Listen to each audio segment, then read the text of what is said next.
Ce gars a l'une des capacités les plus cassées au monde. Il possède un donjon personnel qui lui appartient et il peut le construire et le modifier comme il veut. De plus, il peut y entrer quand il veut. Et ça devient encore plus fou. Il peut piéger autant de monstres qu'il veut dans son donjon. Ce gars kidnappe littéralement des monstres pour les mettre dans sa zone de culture privée. Une fois piégé, il n'y a nulle part où fuir et le donjon est rempli de pièges mortels. Et ceux qui survivent aux pièges rencontrent ces points.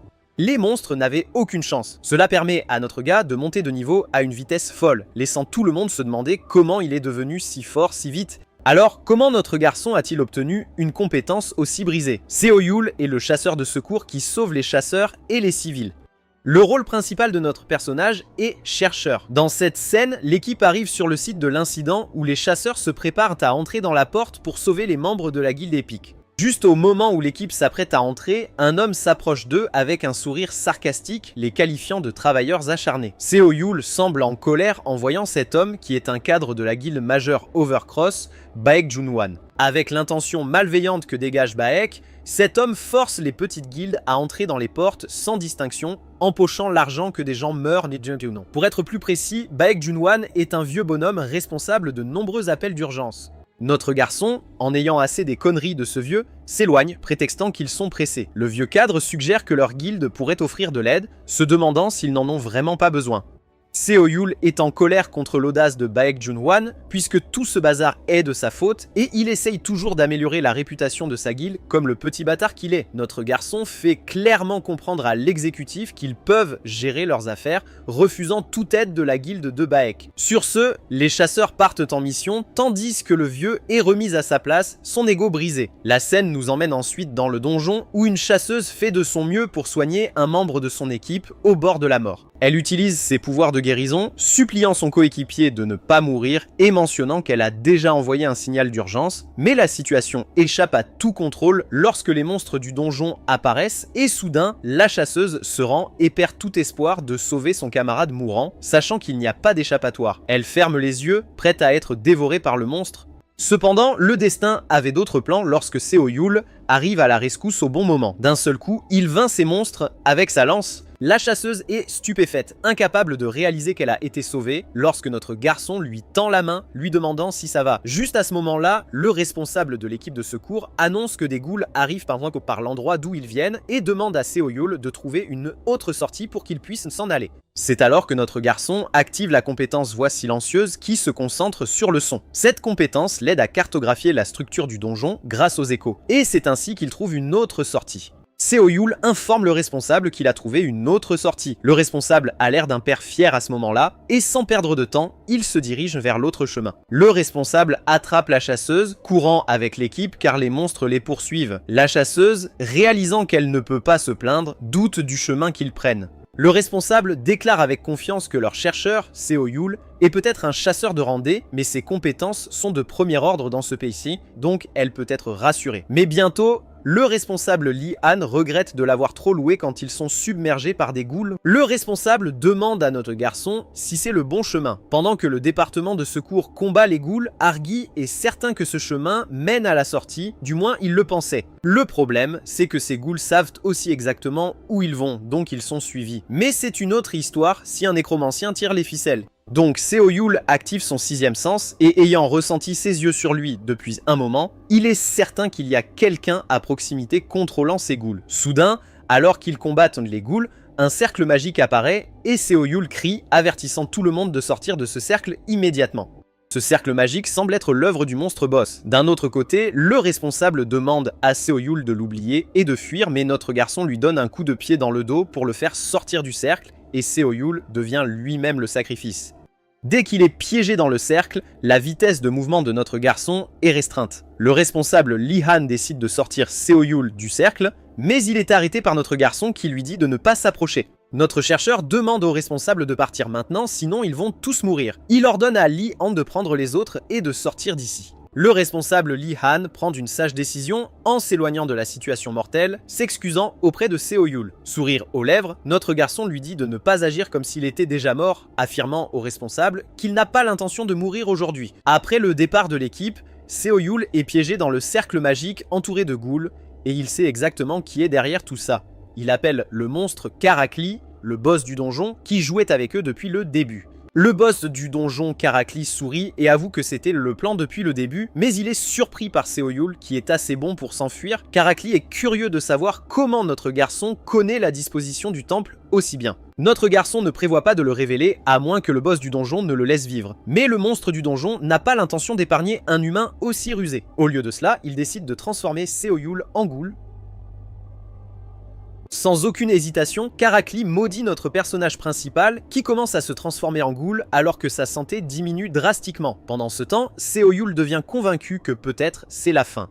Il regrette un peu d'avoir bluffé pour rien et aurait pu demander de l'aide, il aurait pu s'en sortir, mais non, il refuse d'être égoïste. À ce moment-là, il se rappelle des chasseurs de guildes qui poursuivent la gloire au lieu de sauver des vies. Dans un monde peuplé de chasseurs comme ça, Seoyul se souvient du héros qui l'a sauvé. Le chasseur qui se sentait vraiment désolé de ne pas pouvoir sauver tout le monde, celui qui pleurait la perte des gens. Seoyul aspirait à être comme lui, comme ce chasseur de bureau qui se souciait profondément des faibles. Pour cette raison, notre garçon refuse de mourir aux mains de ce monstre et active toutes ses compétences, y compris la voix silencieuse et son sixième sens. À ce moment-là, il cherche désespérément quelque chose qui pourrait le sauver. Avec l'aide de ses compétences, il trouve rapidement un monument lumineux. Et ensuite, les choses prennent un tournant surprenant. Arfella tombe par inadvertance sur des archives concernant une classe cachée. Allaitant, même Sayul ne peut pas croire qu'il a accès à une classe cachée. Au contraire, Karakli décide de mettre fin aux souffrances de Seoyul en ordonnant à ses ghouls de dévorer Arfella. Alors que notre garçon se bat pour sa vie, l'intrigue devient intense lorsque Seoyul reçoit une notification lui demandant s'il souhaite changer de classe pour la classe cachée architecte de labyrinthe. Les choses deviennent stupéfiantes quand les ghouls sont à quelques centimètres de le déchirer et Seoyul, n'ayant rien à perdre, crie en acceptant la demande du panneau. Comme ça, sa classe change et peu après, le tutoriel de la quête commence. Notre garçon est téléporté ailleurs tandis que le boss du donjon reste perplexe en voyant Seoyul disparaître. De l'autre côté, un panneau de profil apparaît devant notre garçon et il apprend que son ancienne classe, observateur anonyme, a disparu. Il réalise qu'il s'est réveillé et se trouve dans la zone de tutoriel.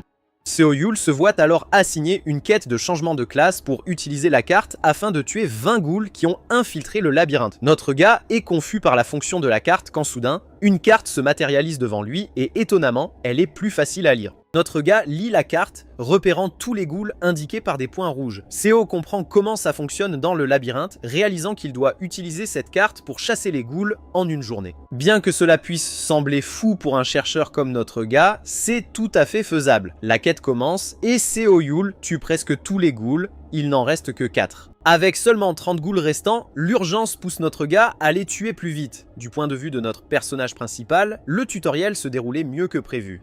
Il a facilement récupéré une arme d'un ghoul et après cela, il a utilisé ses compétences de cartographie pour réduire lentement le nombre de ghouls. Sans aucun doute, si ça continuait comme ça, il était sûr de finir la quête dans les délais jusqu'à ce qu'il voit un énorme ghoul le poursuivre. Heureusement, contrairement aux autres ghouls, ce ghoul massif voyage seul. Mais en y réfléchissant, c'était un mystère de savoir s'il pouvait même le tuer. Pourtant, s'il doit tuer ce monstre, il doit d'abord éliminer les autres ghouls et gagner du temps. Tout à coup, il voit ce ghoul géant le suivre comme un fantôme. Théo est surpris, mais il est content que ce monstre soit seul. Cependant, au fur et à mesure que l'histoire avance, les chances sont contre lui car le ghoul géant rejoint le groupe. Seoyul traite ce monstre de traître, ne s'attendant pas à ce qu'il rejoigne le groupe.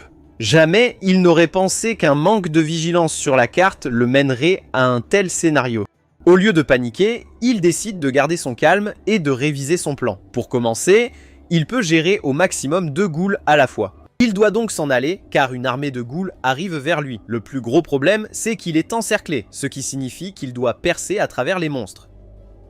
Peu importe combien il y pense, il est dans une situation de stalemate. Piégé, peu importe le chemin qu'il choisit. Stressé, Seoyul pense qu'il peut le faire, mais il se sous-estime. D'un point de vue rationnel, la situation est absurde. Il se bat pour devenir architecte de labyrinthe dans ce tutoriel. Ses pensées lui donnent un coup d'adrénaline et il crie comme un fou, se rappelant qu'il n'est pas venu ici pour abandonner. Il active son 6e sens et découvre un bloc de rotation. Il peut maintenant utiliser le bloc de rotation sur la carte. Seo Yul fait tourner sa position sur la carte, ce qui facilite l'élimination des ghouls. Il teint une embuscade au monstre avec le bloc de rotation, se déplaçant comme s'il était invisible. Ainsi, il tue les ghouls un par un, puis arrive le ghoul géant. Seo Yul frappe ce gros gars en visant le cou. Cependant, le ghoul géant lui attrape le visage, mais il a déjà décidé de ne pas mourir. Il finit ce monstre avec une attaque ultime. Ainsi, Arfella termine le tutoriel et sa classe change avec succès en architecte de labyrinthe. Il reçoit même la sphère du roi du labyrinthe. Ensuite, Seo retourne dans sa zone de sécurité.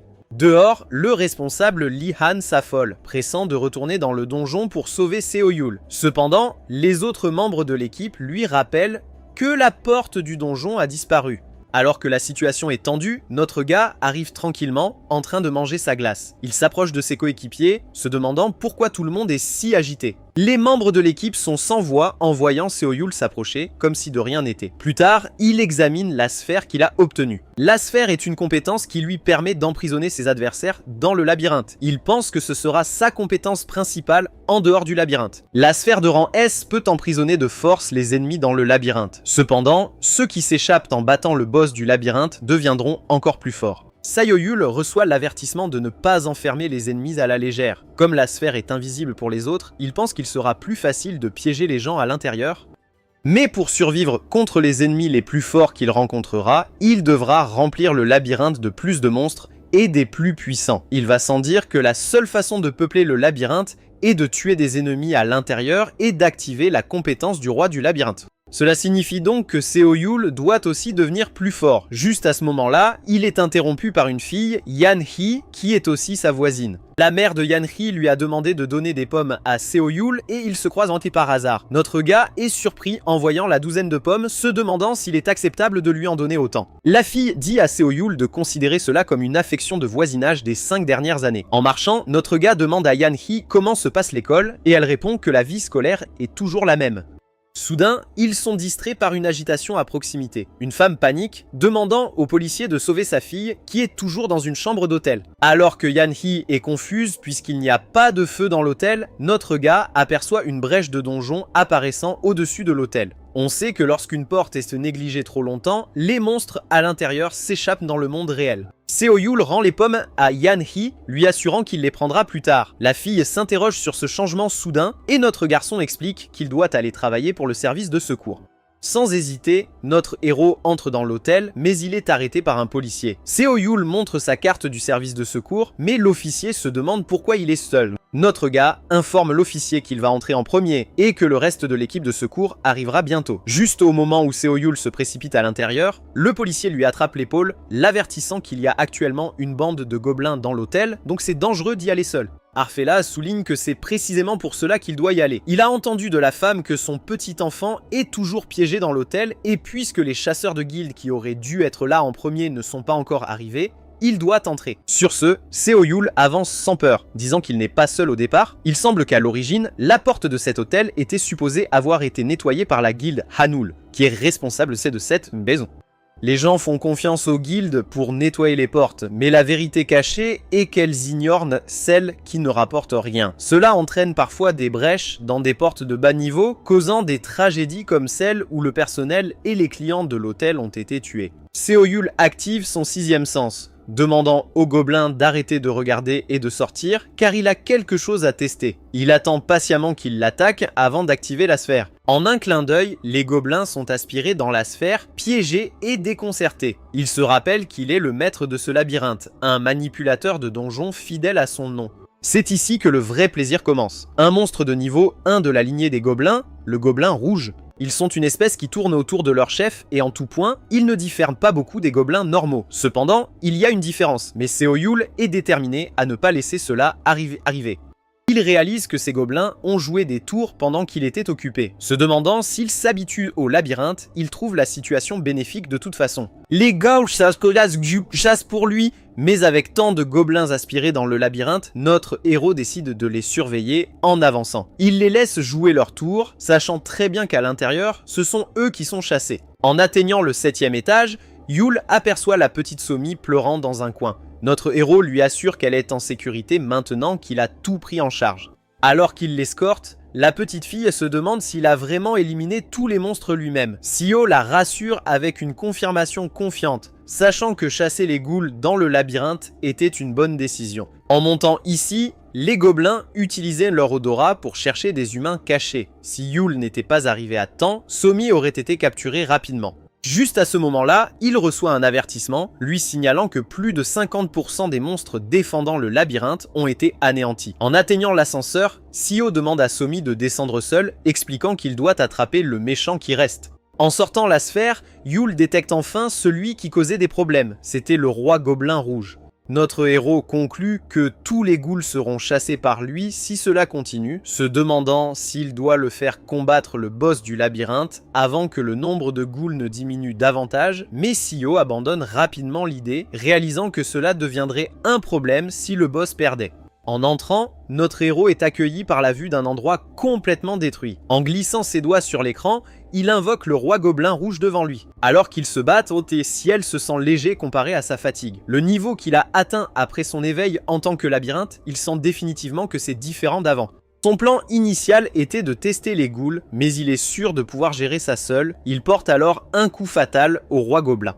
Il commence à provoquer le roi gobelin en lui demandant où est passée sa fougue. Il dit avoir investi 2000 milliens en lui et commente que s'il est le roi, il doit au moins se montrer à la hauteur. Ce qui a fait perdre la tête au chef des gobelins, c'est que Sio lui a demandé s'il avait peur de lui. La bête se rue sur notre héros avec une intention meurtrière. Alors que le gobelin bondit sur lui, Yule utilise un dispositif de répulsion qu'il voulait tester. Alors que le monstre est piégé, notre héros lui dit adieu avant qu'il ne soit anéanti. Cela a coûté 20 pièces d'or à installer, mais Sio trouve ces pièges rentables. De plus, leur efficacité est telle qu'il se sent désolé pour ceux qui y tombent.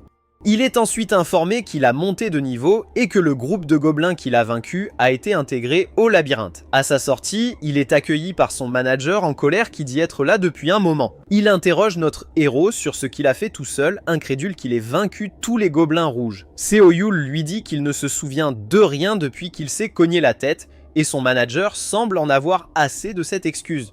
Notre héros suggère qu'il se souviendra peut-être s'il lui achète du bœuf. Ils sont en train de se disputer quand le manager de la guilde Hanul, Kwon Seong-sun, s'approche d'eux. Il s'excuse de les interrompre avant de commencer la conversation, exprimant sa gratitude pour leur coopération et la résolution de la brèche du donjon. Il va droit au but et indique qu'ils doivent éviter de donner des interviews aux journalistes.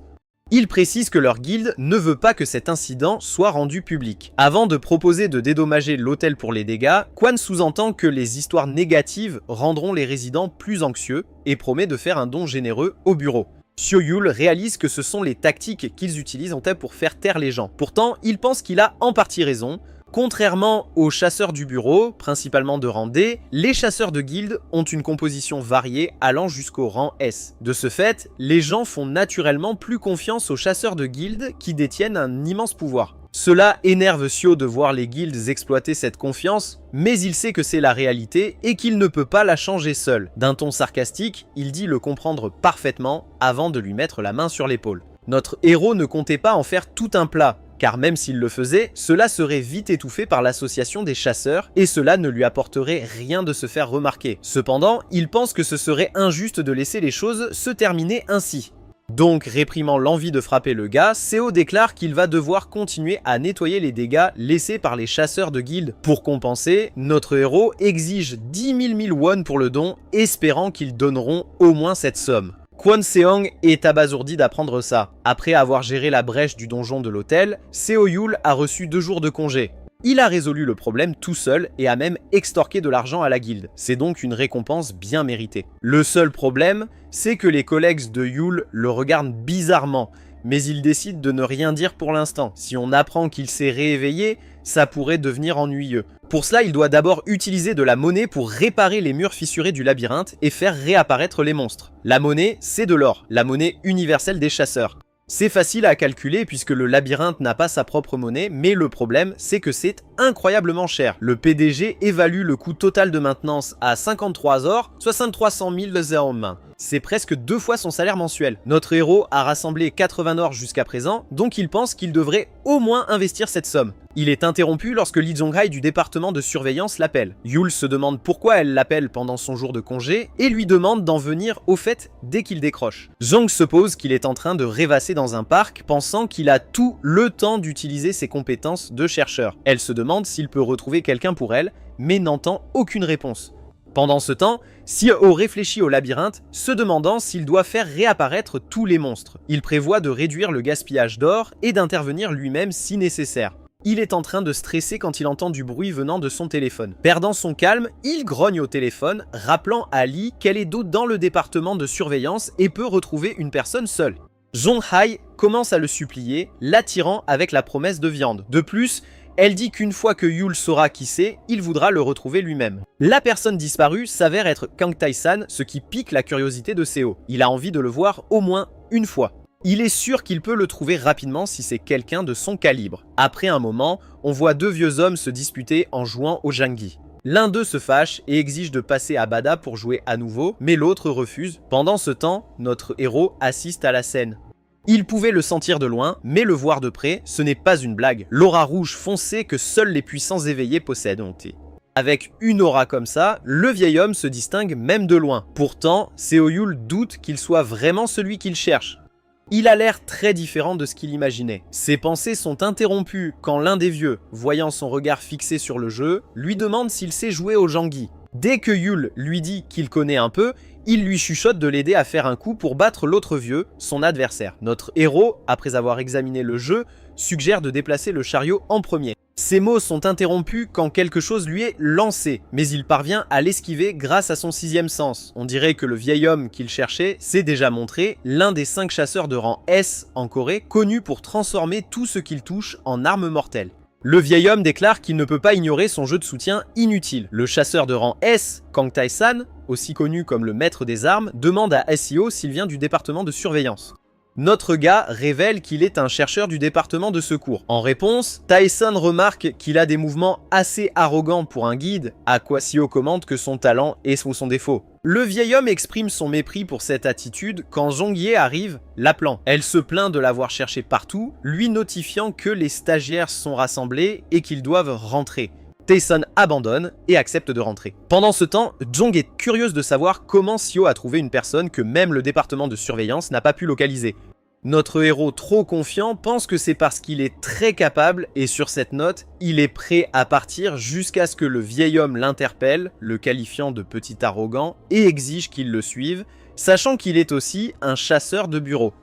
Après un moment au centre d'entraînement, Tizan révèle que chaque éveillé a sa propre capacité maximale. Cela signifie que peu importe à quel point un chasseur de rang essaie, il ne pourra jamais échapper à son rang. Cependant, le système ne peut pas tout définir car les arts martiaux ne peuvent pas être entièrement capturés par de simples chiffres. En d'autres termes, le vieil homme veut dire qu'on peut devenir plus fort selon sa maîtrise des armes et c'est pourquoi les chasseurs de bureau sont réunis ici aujourd'hui. Parmi eux, Seo Yul se tient là, imperturbable, souhaitant secrètement retourner et comprendre son labyrinthe. À ses côtés se trouve Han Si-woo du département de surveillance qui reçoit l'entraînement de T depuis 4 mois.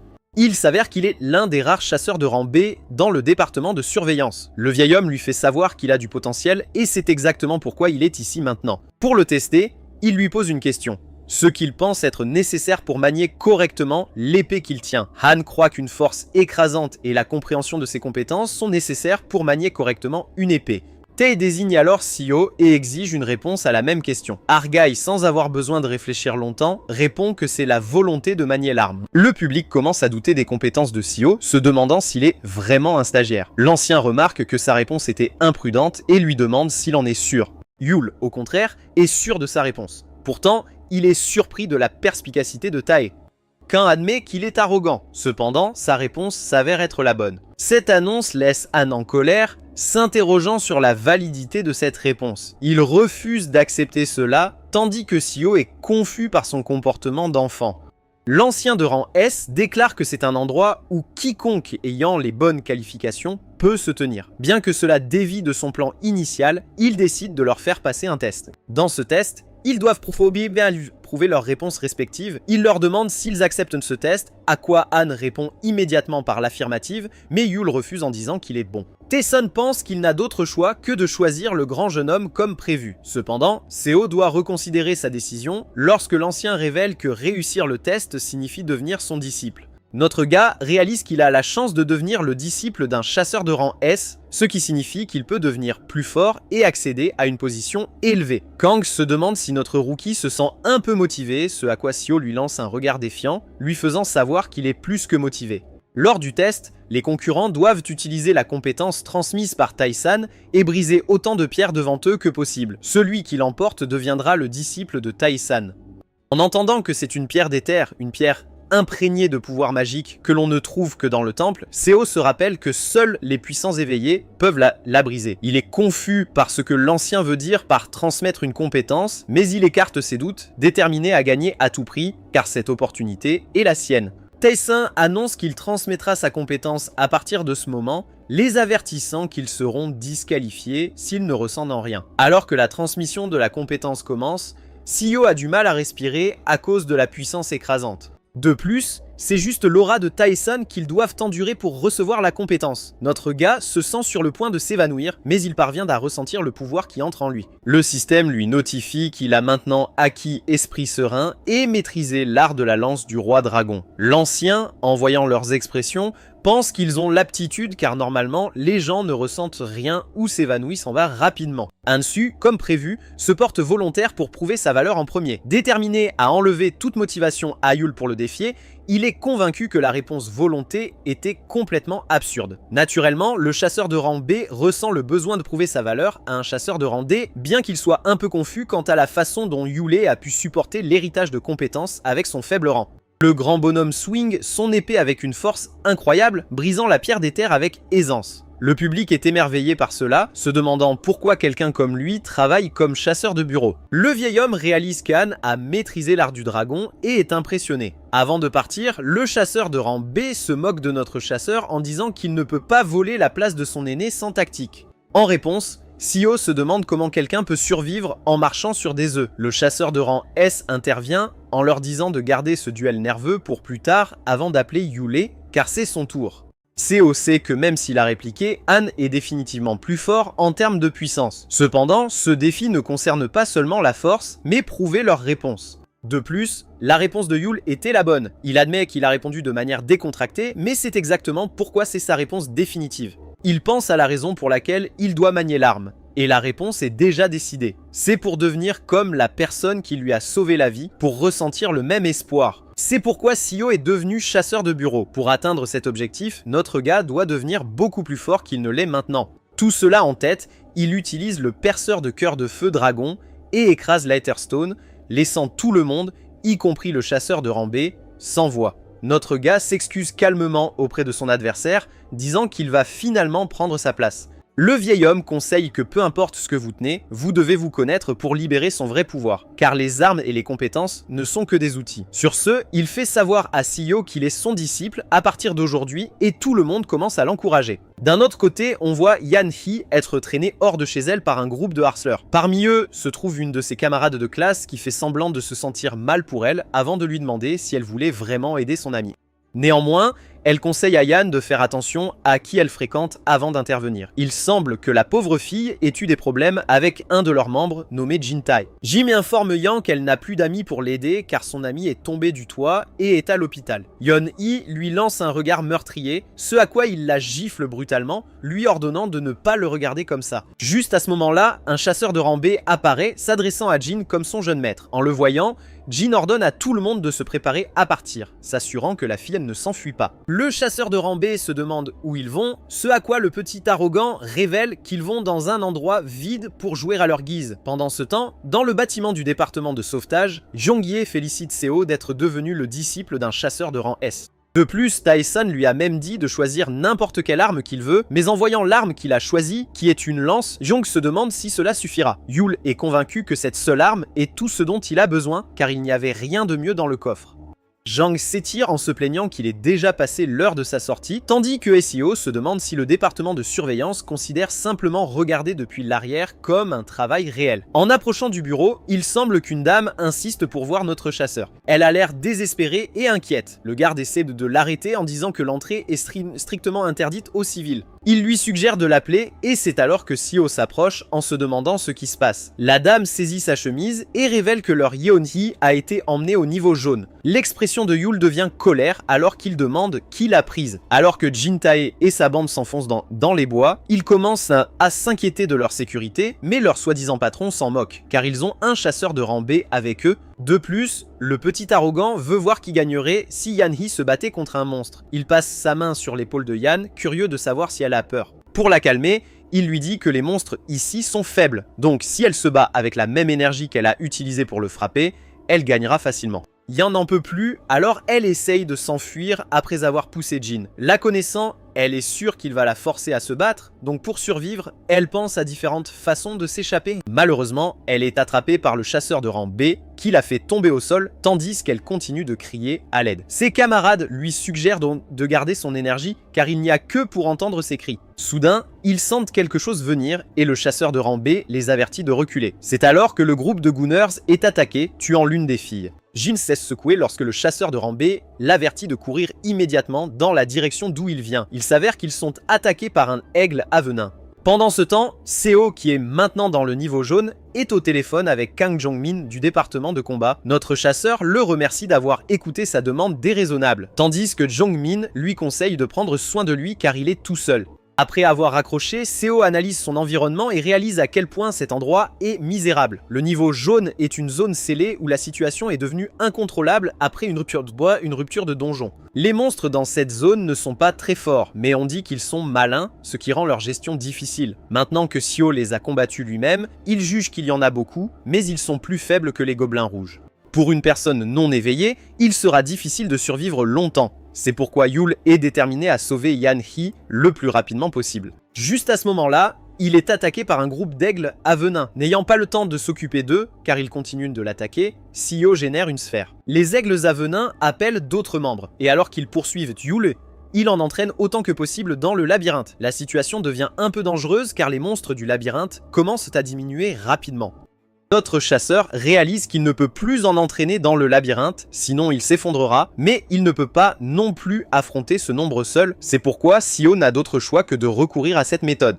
Il entraîne tous les Stinghogs dans le labyrinthe et l'inonde en frappant la sphère dans le lac. Notre ami déplore de devoir encore réparer le labyrinthe. C'est exactement pourquoi il ne voulait pas utiliser cette méthode. Cependant, son plan fonctionne, car son environnement se calme. D'un autre côté, Jin Tae et les autres luttent pour survivre contre l'attaque des Stinghogs. En courant, le gamin arrogant demande au chasseur de rang B pourquoi il ne peut pas gérer ces choses malgré son rang élevé. Le chasseur aux yeux bleus avoue qu'il y en a trop pour lui et on lui dit de se taire car ils sont déjà perdus et son rang B ne les aide pas du tout. À leur grande surprise, les Stinghogs apparaissent devant eux, bloquant leur chemin. Le chasseur de rang B peine à en affronter un seul quand il est tué brusquement par quelqu'un d'autre. Ce gars n'est autre que Seo Yul, qui demande s'ils sont ceux qui ont amené Yeonhee ici.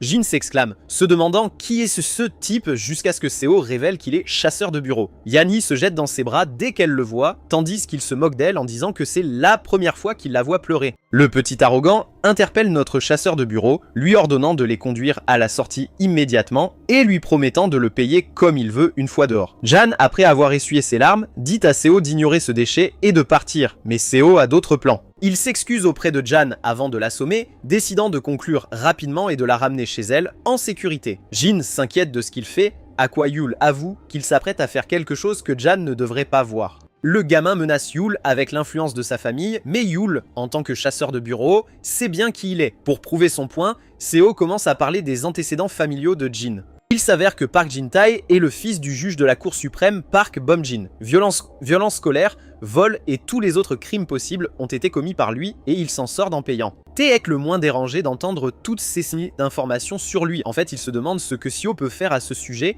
En réponse, il reçoit un coup brutal, le laissant crier de douleur. Yul pense qu'il doit être agréable de croire que l'argent peut tout réparer. Il suggère à Tai d'essayer de le soudoyer aussi avant de lui donner un autre coup, qui est interrompu lorsque le chasseur de rang B apparaît pour défendre son maître. Jin commence à soutenir son sauveur, convaincu qu'il va gagner ce combat. Après plusieurs attaques de leur part, notre chasseur abandonne l'idée de les laisser partir avec un avertissement car ils ont franchi la ligne en essayant constamment de le tuer. Alors que le combat commence, le chasseur de rang B est perplexe de voir qu'il est repoussé par un chasseur de bureau censé être un simple rang D. Il commence à se demander si ce type est vraiment un chasseur de bureau. Pourtant, il pense pouvoir gagner en réduisant la distance.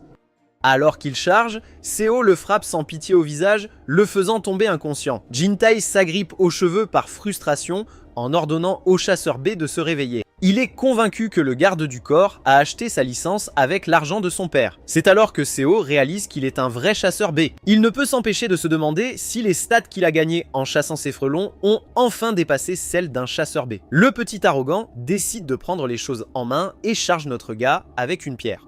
Lorsqu'il est frappé par la lance, il crie de douleur. Seo juge qu'il n'a jamais été malmené ainsi, voulant qu'il ressente ce que les gens qu'il a tourmentés ont ressenti. Jintai lui dit clairement qu'ils auraient dû avoir du pouvoir ou de l'argent s'ils avaient un problème. Selon lui, c'est ainsi que fonctionne le monde. Ainsi, il estime ne pas être coupable de ses actes. C'est à ce moment-là que notre gars réalise que le monde serait bien meilleur sans un type aussi désespéré que lui. Il est sûr de pouvoir lui faire suffisamment de mal, c'est pourquoi il décide de le laisser à ceux qui ont vraiment faim, les monstres. Il s'en va avec Yan Hee dans les bras pendant que Jin est attaqué et dévoré par un groupe de monstres lourds. Ainsi, l'incident d'enlèvement de Yan au Yellow Belt prend fin et elle peut enfin retrouver les bras de sa famille. Jongmin informe le Sao que les fonctionnaires corrompus du département d'athlétisme qui ont laissé les enfants entrer au Yellow Belt sont purgés par les supérieurs. Il semble que les choses vont être assez chaotiques pendant un moment. Alors que ces fonctionnaires étaient disciplinés, la nouvelle de l'incident s'est répandue comme une traînée de poudre dans les médias. Oh ça. L'incident a finalement été réglé par la démission du juge de la Cour suprême, Park Bom-jin. Plus tard, le PDG a reçu une quête d'élimination pour traquer la reine Frélon et le sommet de la nuée de Frélon dans les 30 jours. Il se rappelle que la reine Frélon était celle qu'il a vue à l'extérieur du Yellow Belt et il en est sûr. Comme elle est protégée par sa nuée, elle ne sera pas une cible facile, mais notre héros veut le défi. Maintenant qu'il sait à quel point les aigles à aiguillon sont puissants, qu'ils ont assez de force pour traverser un labyrinthe, il suppose que la reine au sommet de la hiérarchie doit être encore plus redoutable. Sur ce, il annonce qu'il part tôt lorsque le responsable arrive. Il est heureux de voir Yule si actif, mais veut s'assurer qu'il termine toute la paperasse d'aujourd'hui avant de partir. Notre gars sort en courant du bâtiment sans répondre, montrant clairement qu'il ne l'a pas terminé. Il est concentré sur le fait de devenir plus fort. Il a un mois avant l'expiration de la quête de la reine Frélon. La nuée va étendre son territoire, donc il doit être prêt. En arrivant au temple, le vieux de rang S lui dit qu'il est en retard et lui ordonne d'entrer car l'entraînement commence tout de suite. Le maître décide de commencer l'entraînement de Seo Yul immédiatement. Notre ami apprend qu'il est le disciple direct de ce vieux maître. Le maître dit à Seo Yul de ne pas se laisser griser, car même s'il est un disciple direct, il y en a deux autres au-dessus de lui. De plus, la quantité d'entraînement qui l'attend est énorme.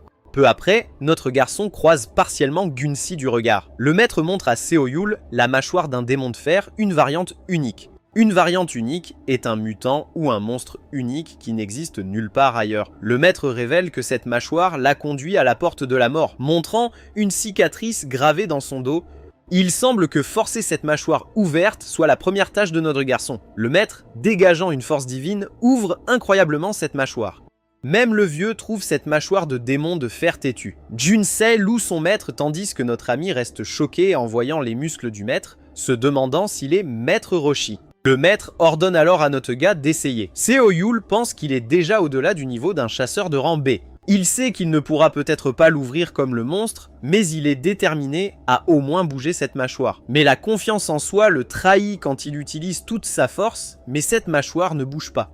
Même le maître ne s'attendait pas à un tel résultat. Pendant que notre pauvre gars lutte, le maître le laisse faire et lui dit que cet entraînement renforcera sa force physique. De plus, le vieux précise qu'il n'y aura pas de prochaine étape tant qu'il n'aura pas ouvert cette mâchoire. Pendant ce temps, le formateur Gunsei est mal à l'aise en voyant Seo Yul tirer sur cette mâchoire avec ténacité, convaincu que notre gars est un Hippo Baby. La scène passe alors au point de vue de Gunsei qui raconte que cela fait 2 ans qu'il a rejoint l'association des arts martiaux. Il a travaillé plus dur que quiconque pour prouver qu'il mérite d'être un disciple direct, mais Seo Yul a ruiné ses rêves. Et au final, c'est lui qui a eu la place. Cela ne lui plaît pas car Seo Yul est aussi un rambé comme lui, mais c'est un gars ordinaire du bureau. Peu importe comment il le voit, Gun-si trouve injuste que notre gars ait pris la place qui lui revenait. Bien qu'il se souvienne à quel point notre garçon est travailleur, qui nettoie le temple, Gun-si est surpris de le voir debout si tôt. Seo Yul pense que même un jour de congé, il doit rester au top. Notre garçon, montrant sa nature amicale, tape sur l'épaule de Gun-si, lui suggérant qu'il peut lui parler familièrement. Hésitant un peu, Gun-si lâche qu'ils ne peuvent pas vraiment faire ça. Il demande alors à Seo Yul s'il a nettoyé la salle de sport lui-même. Notre gars hoche la tête et dit qu'il a balayé, car c'était un peu poussiéreux. Gun-si lui dit de ne pas le faire la prochaine fois, ça fait mauvais genre. Eh bien, notre gars n'y voit pas de problème. Il pense qu'il ne devrait pas y avoir de hiérarchie pour ça et précise qu'il avait le temps de nettoyer. Seo Yul précise que ce n'est pas parce qu'il est disciple direct qu'il veut refiler son travail aux autres, rappelant qu'ils sont tous là pour progresser ensemble. Gun-si reste sans voix et en secret, il trouve notre gars un peu agaçant. Après cette rencontre, Gun-si observe attentivement Seo Yul. Il remarque que notre héros se présente tous les jours pendant 2 semaines consécutives, restant plus tard que les autres pour s'entraîner. Malgré son statut de disciple direct, Seo Yul n'a jamais abusé de sa position ni méprisé les autres. De plus, il s'entend bien avec tout le monde, mais s'entraîne comme un fou. Pour cette raison, Gun-si est encore plus en colère contre lui car il est déterminé. Seo Yul est exactement la personne que Gun-sei veut être, ce qui le rend encore plus jaloux. Après plusieurs jours d'entraînement, notre héros trouve le courage de tirer sur cette mâchoire. Cependant, il échoue encore une fois, mais cette fois, il était très proche d'y arriver. À ce moment-là, Gun-sei lui tend de l'eau, lui conseillant de ne pas en faire trop. Notre gars réalise qu'il a fallu du temps à Gun-sei pour abandonner les formalités. Soudain, ils sont distraits par le son d'un klaxon. Gyun se révèle que c'est le signal de déploiement pour la guilde Overcross. Il semble que la guilde Overcross se dirige vers un donjon à proximité, ce qui explique le tumulte. Notre gars est surpris que la guilde Overcross travaille si tard dans la nuit et Gun-sei explique qu'Overcross travaille 24 heures sur 24. Seo Yul laisse échapper avec curiosité que Gun-sei semble en savoir beaucoup sur cette guilde. Il s'avère que Gun-sei a travaillé brièvement pour eux. Le matin, la guilde Overcross sort du donjon. Même eux sont surpris d'avoir terminé tout le travail en une journée. On apprend ensuite que leur mission était de capturer un orc à sang d'acier. Un des membres de la guilde trouve étrange de chasser un monstre de donjon comme ça. Techniquement, ils n'ont pas le droit de chasser des monstres comme ça, mais il semble que les monstres de donjon peuvent rapporter au moins 12 000 won sur le marché. Le membre de la guilde souligne que les salaires ne tombent pas du ciel, donc ils agissent intelligemment et se font payer pour vendre ce genre de choses. À ce moment-là, un membre montre un collier de tribu qu'il a trouvé dans le donjon, demandant à son seigneur s'il a de la valeur. Alors qu'ils discutent bizarrement, cet orc à sang d'acier fait quelques mouvements, signalant un danger imminent. Alors que le membre de la guilde jette ce collier, le géant orc est prêt à semer le chaos. Plus tard, un incident tragique se produit et le service de secours sauve les chasseurs blessés.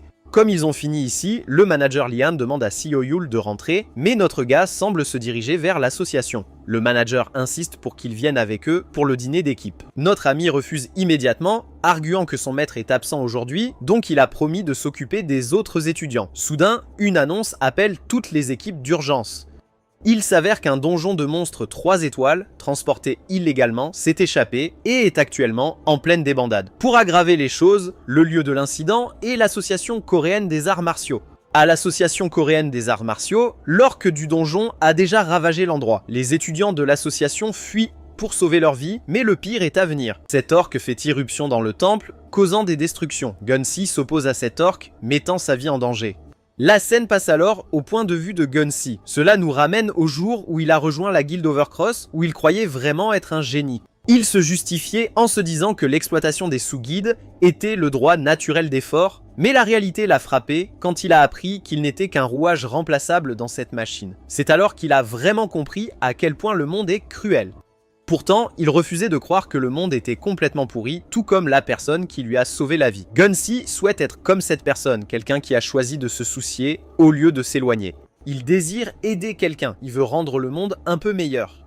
Ses pensées donnent à Gun-si la force de faire face à ce monstre chauve, et c'est ainsi qu'il a réussi à endurer 2 ans dans cet enfer. Pour être réaliste, Gun-si pouvait à peine tenir sur ses pieds, mais il fait de son mieux pour retenir l'orc tant qu'il est concentré sur lui. Alors que les autres artistes martiaux fuient, Gun-sei affronte le monstre seul avec le peu de force qui lui reste. Juste au moment où cet orc s'apprête à lui asséner un coup fatal, quelqu'un fait une entrée dramatique par le toit. Eh bien, il s'avère que c'est notre garçon Seo Yul, qui reconnaît les efforts de Gunsei, lui disant qu'il a déjà fait assez. Gunsei semble choqué, mais ses yeux expriment gratitude et soulagement. Ainsi, notre gars prend la situation en main et active la sphère. Il entre ensuite dans le labyrinthe avec l'orque de sang d'acier. Bien que cela semblait être un bon plan d'évasion, Seo Yul remet en question sa décision lorsque cet orque chauve le poursuit agressivement. Il regrette d'avoir voulu faire le malin et d'avoir entraîné l'orque dans le labyrinthe.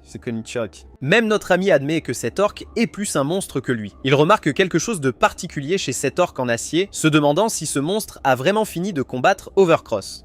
Il est déconcerté car il n'a jamais vu quelqu'un traverser les murs du labyrinthe comme ça. Seo Yul est certain que ce monstre mérite le titre d'orque suprême, et l'affronter seul maintenant va être difficile. Dans ce cas, notre héros décide de surprendre l'orque avec un petit cadeau. Il se déplace vers l'endroit où se trouvent tous les autres gobelins et ghouls, prêts à lancer une attaque totale. Tandis que l'orque est distrait par les autres monstres, Dang Yameshi no Ryogen prévoit de frapper dès qu'il voit une ouverture. Seo Yul est en colère contre l'orque pour avoir détruit les murs du labyrinthe et réalise bientôt que les monstres normaux ne suffisent pas en durée à créer une vraie ouverture. La situation le pousse à utiliser quelque chose qu'il ne voulait pas à cause du risque élevé, mais retarder cela ne fera que lui permettre d'utiliser plus de sang durci, donc il n'a pas d'autre choix que de l'invoquer. Et bien, au fur et à mesure que l'intrigue se déroule, nous apprenons que Seo Yul, malgré tous les risques, décide d'invoquer le boss du labyrinthe, Aori. Le boss du labyrinthe et l'orque en acier s'affrontent en tant que point. Au milieu du combat, notre gars saisit cette occasion pour trouver une ouverture et frappe l'orque. Cependant, cet orque chauve s'avère plus redoutable que le boss du labyrinthe car il défait Kaori avec sa force terrifiante. En raison de la défaite du boss du labyrinthe, la réapparition des monstres n'est actuellement pas possible. Cela fait bouillir Seo Yul de colère car son boss de donjon est devenu un nobody grâce à ce fric chauve. Il active le piège, pluie d'acier, qui envoie une pluie de flèches d'acier vers l'orque. Alors que les flèches percent l'orque, Seo Yul charge vers le monstre avec la lance et s'enfuit. Il active ensuite un autre piège connu sous le nom de plafond piquant, qui est le piège mortel ultime. Le plafond piquant s'abat sur l'orque en acier, le déchire en morceaux alors que le sang s'écoule. Heureusement, notre gars a empilé tous les pièges dans cette zone du labyrinthe et cela s'est avéré être l'idée la plus impeccable. Juste à ce moment-là, Seo reçoit un avertissement que le labyrinthe se dissoudra si la durabilité tombe en dessous de 60% ou si tous les monstres sont éliminés. Notre gars sait que perdre un boss est un coup dur, mais il aurait été fini sans cet endroit. Malheureusement pour Seo Yul, les ennuis continuent de le trouver quand soudain le sol sous lui tremble et que cet orque chauve perce le mur. L'orque attaque frénétiquement et le panneau avertit qu'il commence sa lutte finale. Seo Yul doit admettre que cet orque a du cran. Étant donné que ce monstre est sur le point de faire s'effondrer tout le plafond, il décide de l'emmener hors du labyrinthe. La scène passe alors à l'association coréenne des arts martiaux où Gunsei, gravement blessé, parvient à évacuer tous les élèves. Il se demande où Seo Yul a disparu et quelques secondes plus tard, un trou se matérialise, rayonnant d'un éclat éblouissant. Bien que Gunsei ne puisse pas voir la sphère, il sent une soudaine montée de mana dans l'air et la prochaine chose qu'il sait, c'est qu'il voit Seo Yul et cet orque en acier s'affronter. L'orque en acier est vraiment un adversaire puissant, mais notre gars est un peu surpris de pouvoir suivre les attaques de l'orque, peut-être parce qu'il est épuisé maintenant. Seo Yul réalise que les attaques du monstre sont plus puissantes qu'avant et ses muscles crinent juste en bloquant. Étrangement, son corps se sent différent. C'est alors qu'il comprend que ces 2 semaines d'entraînement n'ont pas été vaines. Même s'il a l'impression d'être déchiqueté, sa puissance continue de croître. Il sent littéralement sa croissance dans ses os. Il charge alors l'orque avec sa lance, la situation devient intéressante. Il poignarde l'orque, mais ce fric chauve attrape sa lance et le projette avec force. Il s'envole comme un ballon tombant au sol. Même avec l'arme brisée, Seo Yul a un plan pour percer le sang durci de l'orque. Même en furie, il est amusé que cet orque têtu ait encore un peu de jugeote. À ce moment-là, il est distrait par quelque chose à côté de lui, ne réalisant pas que l'orque se précipite vers lui. Pendant ce temps, Gunsei arrive avec une épée et la plante dans le bras de l'orque. Il crie à Seo Yul qu'il lui achète du temps pour prendre une arme. Cependant, les choses tournent mal quand l'orque frappe brutalement Gunsei au sol. Juste à ce moment-là, notre gaz apparaît et il a déjà une arme, la mâchoire de fer du démon. Avec la garde de la créature baissée, Seo Yul saisit l'occasion. Cette fois, il est déterminé à utiliser toute l'énergie qu'il lui reste et à la faire exploser. Il semble que le jeu soit enfin terminé pour l'orque de sang d'acier. Avec son énergie monstrueuse, Bro réussit à ouvrir la mâchoire et la lance au-dessus de la tête du monstre. À la surprise générale, dès que la mâchoire touche l'orque, sa tête est arrachée. Après la mort de l'orque, Seo-yul acquiert l'objet unique, le poignard démoniaque. Cependant, Arfella est reconnaissant envers l'orque car grâce à lui, il a pu ouvrir cette mâchoire. Peu après, la vision de Gunsi devient floue et tout autour de lui se déforme. Alors qu'il s'apprête à perdre connaissance, une voix résonne à ses oreilles. C'est Seo-yul qui essaie de le réveiller et lui tend la main. Gunsi réalise que c'est le disciple d'Irek Senior et se réveille en sursaut. Il est soulagé de voir que Jun-si va bien, plaisantant sur le fait qu'il a 9 vies. Il réalise que c'était Seo-yul qui l'a sauvé à l'époque, et même maintenant. Bien qu'il ne comprenne pas ce qu'il dit, il demande à Kyun-se de rester au sol et affirme que tout est fini maintenant. Le lendemain, le bureau est envahi par les journalistes. Dès que le directeur Baek Jun-hwan sort, les médias deviennent fous, demandant son avis sur l'incident. Ils se demandent si le vieux admet que cela s'est produit lors d'un transport illégal de monstres. Baek Jun-hwan s'avance et présente ses plus sincères excuses aux victimes. Cependant, aussi vil et malveillant qu'il soit, il ment et prétend que l'orque de sang d'acier est un monstre d'une immense valeur de recherche. Ainsi, leur seul but était de ramener ce monstre pour le donner au bureau malgré les risques. Le directeur rusé refuse de commenter davantage.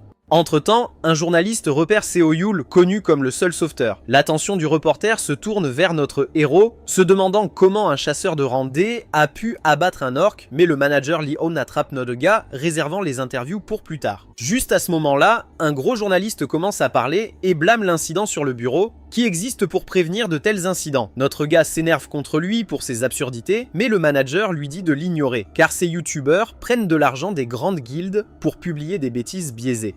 Répondre à ce type est donc une perte de temps. Seo-yul n'en revient pas qu'il joue vraiment toutes les sales tours possibles, ce qui le fait perdre son calme. C'est alors que notre gars choisit la violence et s'approche de ce youtubeur en direct. Il décide de dire quelque chose en temps réel et, dans une colère folle, Seo-yul demande à ce journaliste si ça fait du bien d'être payé pour essuyer les fesses en parlant de toutes les grandes guildes. Bouillonnant de rage, notre gars pointe sans peur ce salaud de Baek et avoue que le département de sauvetage nettoie constamment leurs dégâts pendant que ces guildes laissent leur saleté derrière. À ce moment-là, l'air crépite d'intensité et tout le monde reste sans voix. Seo-yul termine sa tirade en appelant le directeur Baek Jun-hwan, demandant s'il a dit la bonne chose. Juste à ce moment-là, le manager Liana tire Arfella par les cheveux, s'enfuyant après avoir déclaré que Seo-yul est un malade qui raconte des absurdités. Pendant ce temps, le directeur Baek cache son intention meurtrière et vérifie avec son manager si Seo-yul est le même gamin qui lui a parlé avant. Le manager hoche la tête en confirmant que c'est bien lui. Il appelle Seo-yul un nouveau chiot qui ne sait pas craindre le tigre. Le directeur Baek, ayant de l'animosité envers notre garçon, ordonne au manager d'écraser ce petit bâtard. Plus tard, lors de la réunion du bureau, la diffusion en direct devient virale et depuis, les nouvelles sur le superviseur Seo-yul inondent tous les médias. Le manager Lee Han semble un peu gêné, admettant que son membre a parlé sans réfléchir. Cependant, il pense que toute sanction serait excessive. Le manager déclare que les grandes guildes sont clairement en faute et il est évident que ces vidéos étaient mises en scène. De plus, il y a plein d'articles qui louent aussi Seo-yul. Quoi qu'il en soit, cela ne plaît pas au directeur Baek, car les gens parlent de la vidéo, qu'elle soit mise en scène ou non, et cela vient de tous les côtés. Le directeur pense qu'il est juste que Seo-yul soit puni, mais le manager Lian prend la défense de Seo-yul et dit ce qu'il faut dire. Il lâche furieusement que la punition devrait revenir à la guilde Overcross ou aux personnes qui étaient censées les gérer. Depuis que Lian a critiqué Baek Jun-hwan, le directeur perd son calme car le responsable des secours a clairement suggéré qu'ils étaient incompétents. La conversation entre les deux s'intensifie en une vive dispute et le directeur du bureau intervient. Park Gwang-soo demande à Lee 1 si le taux de succès récent de Seo-yul est de 100%. Si c'est le cas, le directeur précise qu'ils ne peuvent pas se permettre de perdre un talent comme lui.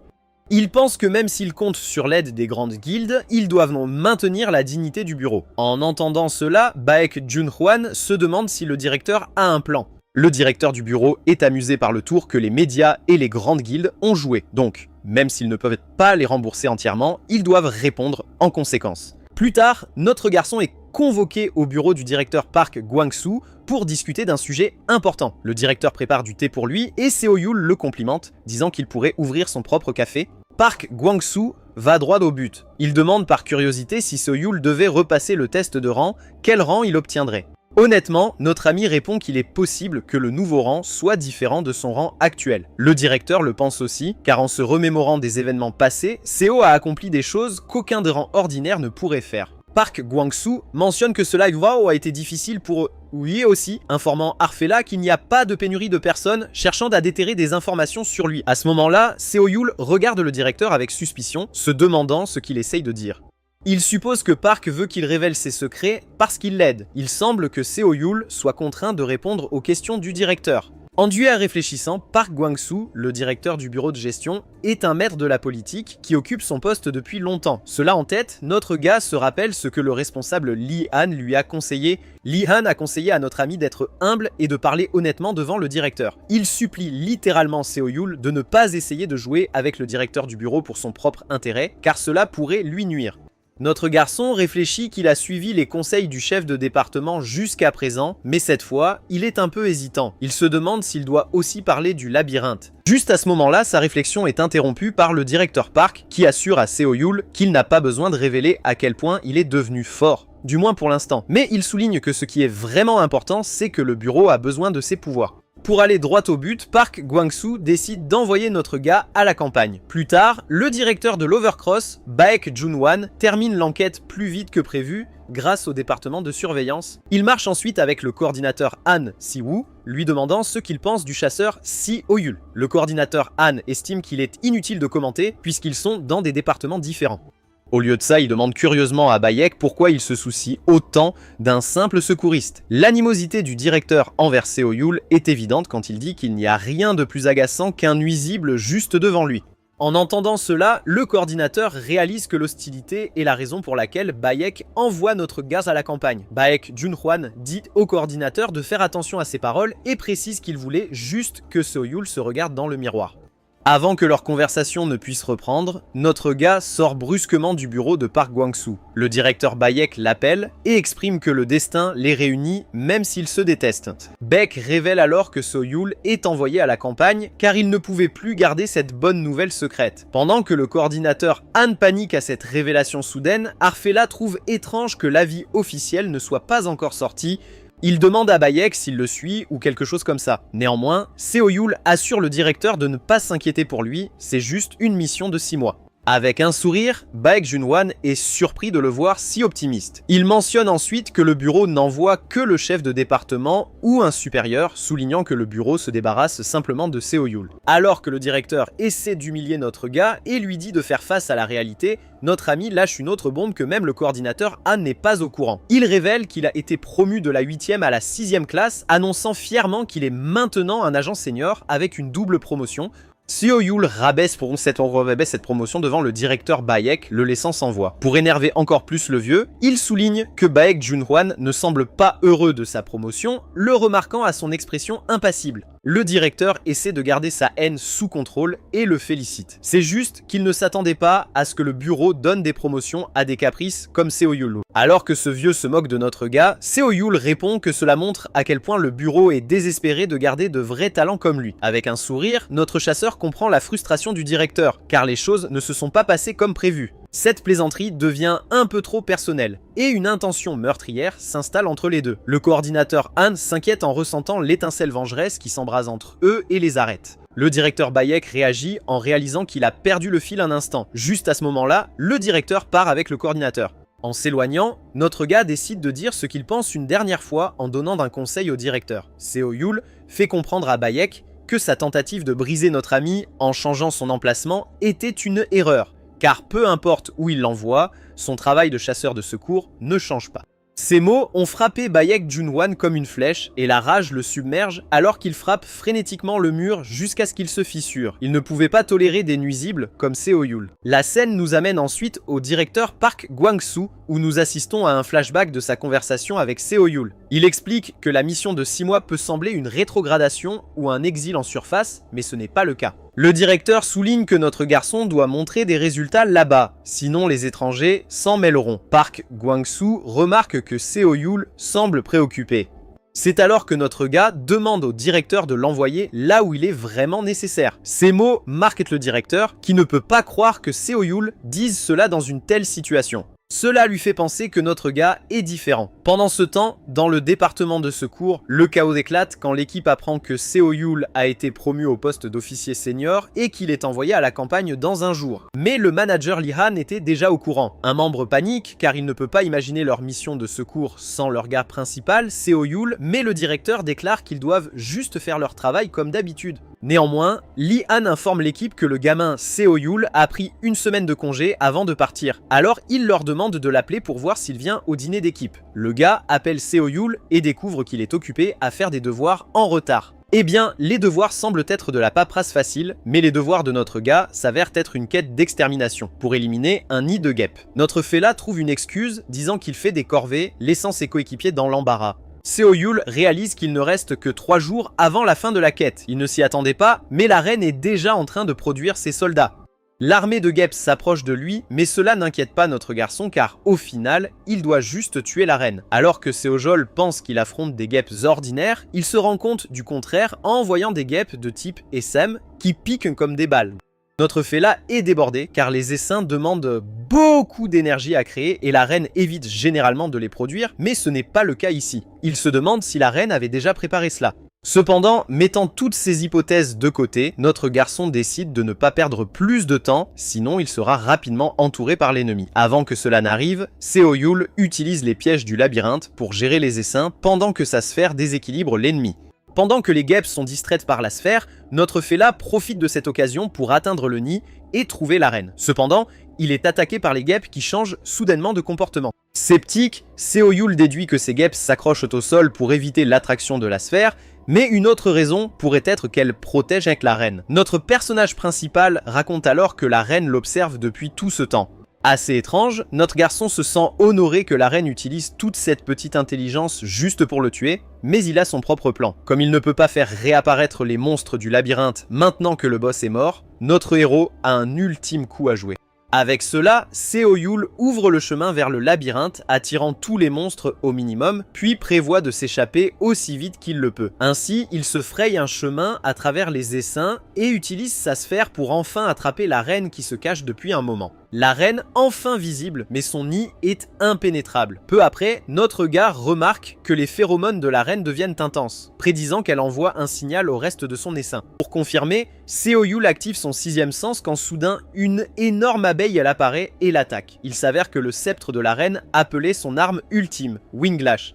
Winglash poursuit notre héros comme un psychopathe possédé. En panique, Seo Yul ne pensait pas que la reine en élèverait un de ses gloutons, pensant qu'elle était vraiment désespérée pour l'arrêter. Mais d'un côté positif, notre héros se dit que si la reine abeille a amené son dernier recours, Winglash, cela signifie qu'une fois ce type éliminé, la reine sera vulnérable. Seo Yul se positionne stratégiquement pour envoyer ce bâtard de Winglash dans le labyrinthe. Cependant, sa tentative échoue lorsque Winglash se coupe un bras pour échapper à la sphère. À ce moment-là, notre héros fait face à un véritable dilemme car il n'y a aucun moyen de vaincre Winglash et la reine qui sont devenus un vrai cauchemar. Après d'innombrables tentatives, le plan ultime de Seo Yul prend un virage à 180 degrés. Les choses déraillent car en dernier recours, il doit piéger Winglash et la reine dans le labyrinthe, qui est en gros son domaine. Argai conseille aux deux de ne pas bouger s'ils étaient à sa place, mais ce débile réalise qu'il est inutile de parler au monstre, convaincu qu'il perd la raison. Il semble que Seo Yul ait rénové le labyrinthe, ce qui signifie qu'il peut placer des pièges où il veut sur n'importe quel chemin. Alors juste au moment où les abeilles l'attaquent, il active le piège de pluie d'acier pour envoyer une pluie de flèches d'acier dans leur direction. Cependant, Winglash, fidèle à son nom, évite les flèches et protège remarquablement la reine et le nid d'un seul battement d'aile. Malgré les réflexes impressionnants de Winglash, le piège de pluie d'acier de Seo Yul a encore des surprises car les flèches ne sont pas tirées d'une seule direction, mais de tous les côtés. Ainsi, les flèches percent Winglash, déchirant son corps. La mort de Winglash laisse la reine abeille et le nid en grand danger. Notre héros avait appris de ses expériences passées et avait installé tout le lieu avec des pièges juste pour les gérer. Maintenant que l'arme ultime de la reine est partie, Seo Yul peut facilement abattre la reine abeille. Après l'élimination de la nuée de Winglash, il ne reste que Seo et la reine. Il se précipite vers elle, conscient que l'armure de la reine est suffisamment robuste pour dévier une pluie d'acier. Si c'est le cas, il juge qu'il sera difficile de percer même avec son attaque la plus forte. Il prévoit de s'enfoncer à l'intérieur de son armure plutôt que de gaspiller sa force inutilement. Soudain, une montée de pouvoir émane d'elle, faisant réaliser à Yul qu'elle ne va pas rester recroquevillée. Il reste encore 3 jours sur le chronomètre de la quête. Même si notre héros a beaucoup de temps, il veut en finir maintenant.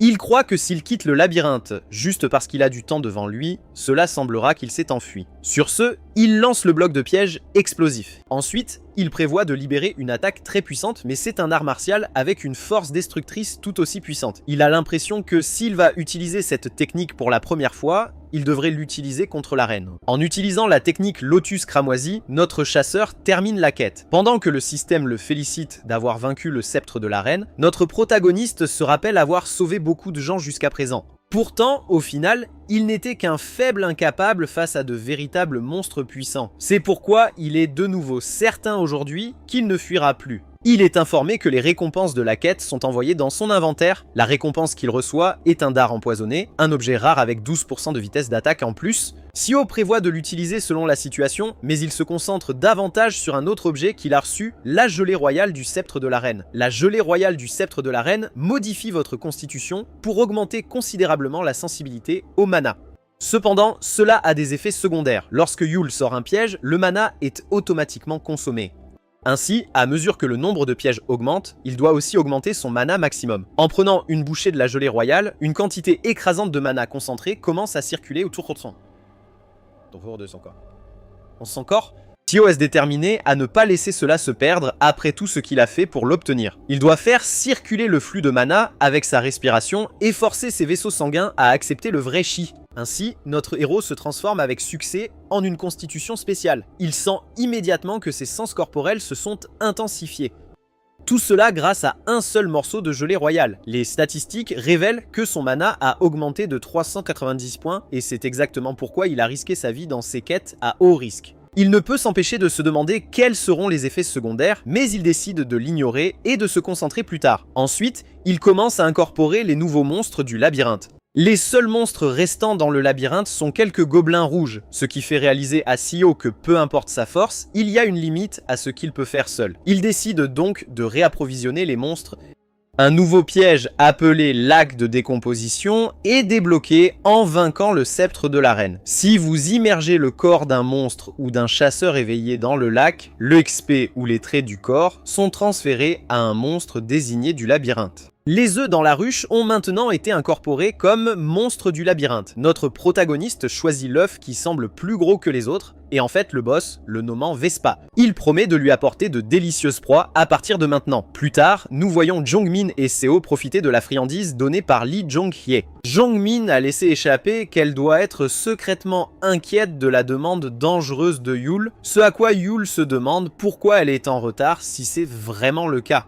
Il demande à Siuv ce qu'il a fait récemment, car ils n'ont plus que quelques jours avant leur nouvelle mission. Notre chasseur révèle qu'il a passé tout son temps à chercher de la nourriture pour le gars qu'il élève. Jongmin ne peut s'empêcher de se demander s'il élève un animal exotique ou quoi que ce soit. Sio révèle qu'il a repris le test de classement sur suggestion du directeur.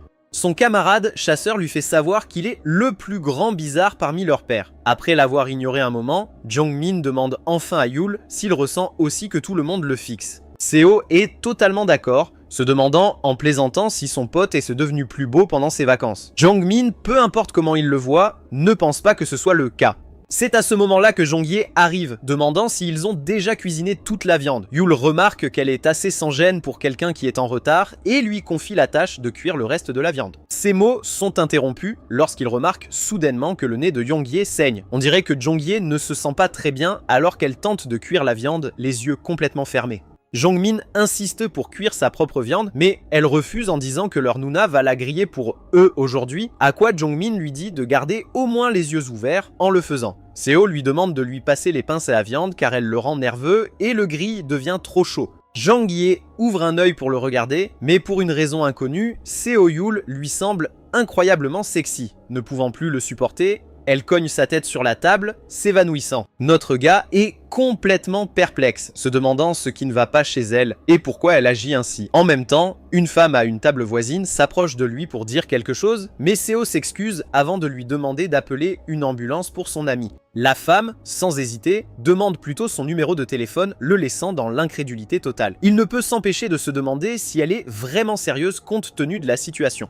C'est alors que ça lui revient enfin. D'abord Jongye, et maintenant cette femme, lui faisant réaliser que cela doit être l'effet secondaire mystérieux dont il avait été prévenu. Après un moment, Jong-ye engloutit une canette de soda avant de revenir enfin à elle. Elle jette un coup d'œil à Seo, précisant qu'elle s'est juste laissé distraire un instant. Jang-min, inquiet, lui dit d'arrêter de faire autant d'heures supplémentaires au bureau. Notre chasseur, conscient que c'est en réalité de sa faute, laisse échapper un sourire soulagé.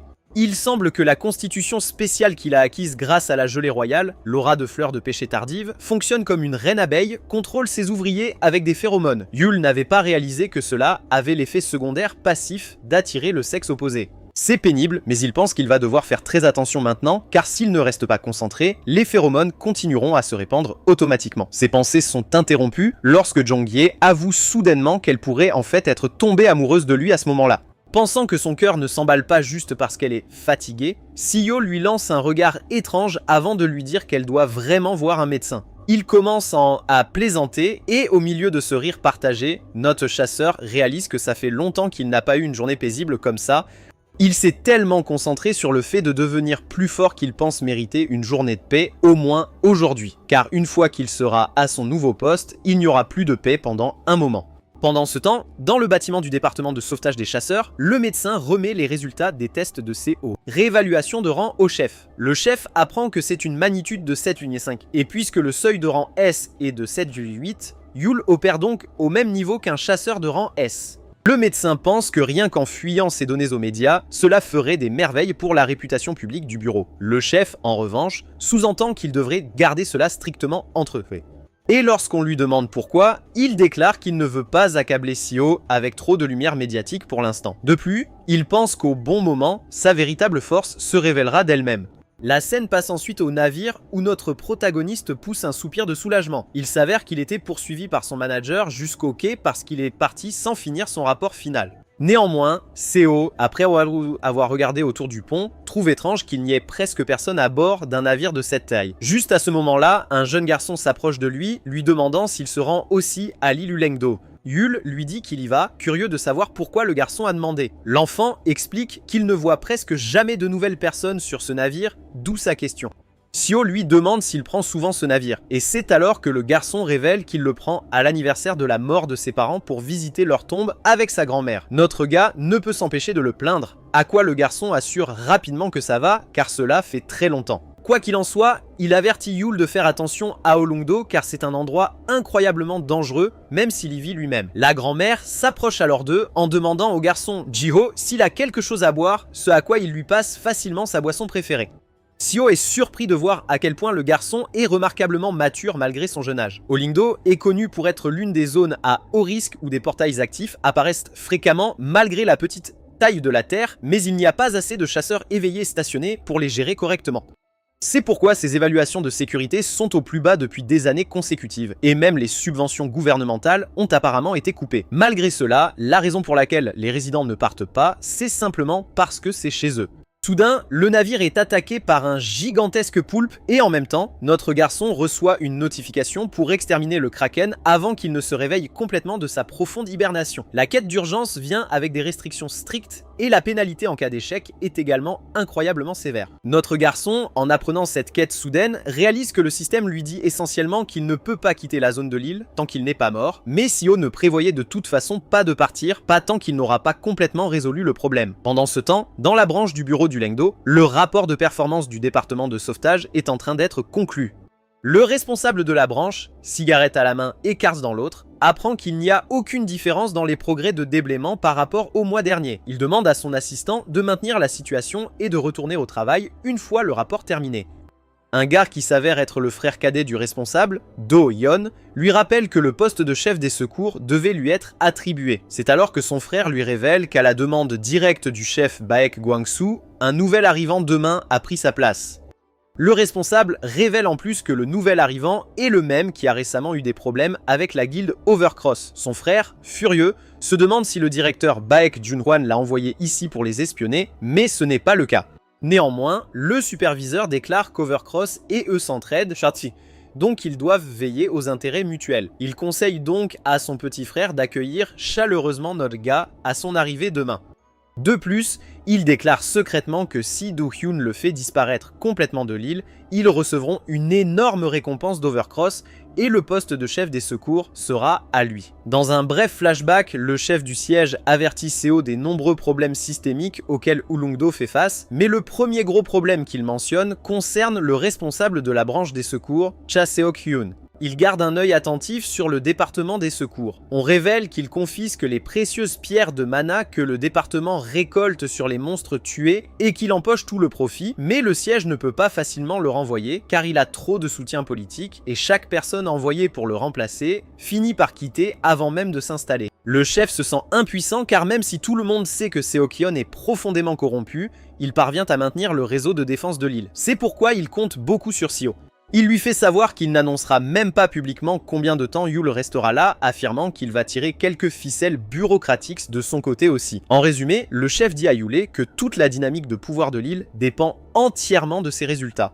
La scène revient alors au présent où notre chasseur, en atteignant le bâtiment de la branche locale, constate que son entretien physique est un véritable désastre. Il est officiellement accueilli par Yoon Sung-jae, le guérisseur principal du département des secours. Sung-jae l'informe que 7 des membres actifs sont en patrouille en ce moment tandis que les autres agents attendent dans le bureau. Dans le bureau, les membres de l'équipe sont occupés à jouer aux cartes et à se disputer bruyamment quand ils remarquent enfin Seong-jae et Seo-yul entrer. Ils se demandent diront qui est ce jeune homme inconnu, à quoi notre protagoniste annonce fermement qu'il sera celui qui leur donnera des ordres dorénavant. Un des vétérans plaisante en réalisant qu'il s'agit sûrement du gars infâme qui a été expulsé du siège pour avoir trop parlé aux dirigeants.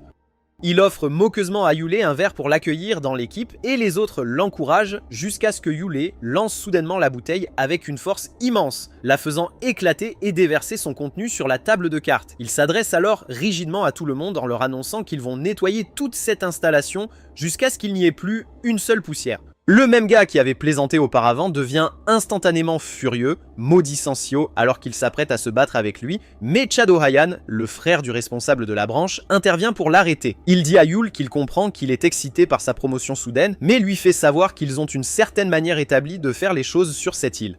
Notre chasseur, après avoir analysé de près ses traits, remarque que Do-hyun a vraiment une sale tête, suggérant qu'ils abandonnent les rangs officiels et est un petit round d'entraînement. Do-hyun lui rappelle que Yule est officiellement enregistré comme un rang D, s'assurant qu'il est toujours partant pour le combat. Seo affirmait qu'il quittera l'île sans un mot s'il perd. Pour Do-hyan, il suggère qu'il ferait mieux d'aller directement à l'hôpital après, car avec un visage cassé comme ça, les habitants pourraient le prendre pour un monstre. Les autres membres de l'équipe éclatent de rire, ce qui rend le frère du directeur encore plus furieux. Il jure avant de vouloir frapper Seo, mais il reçoit un coup brutal au menton à la place.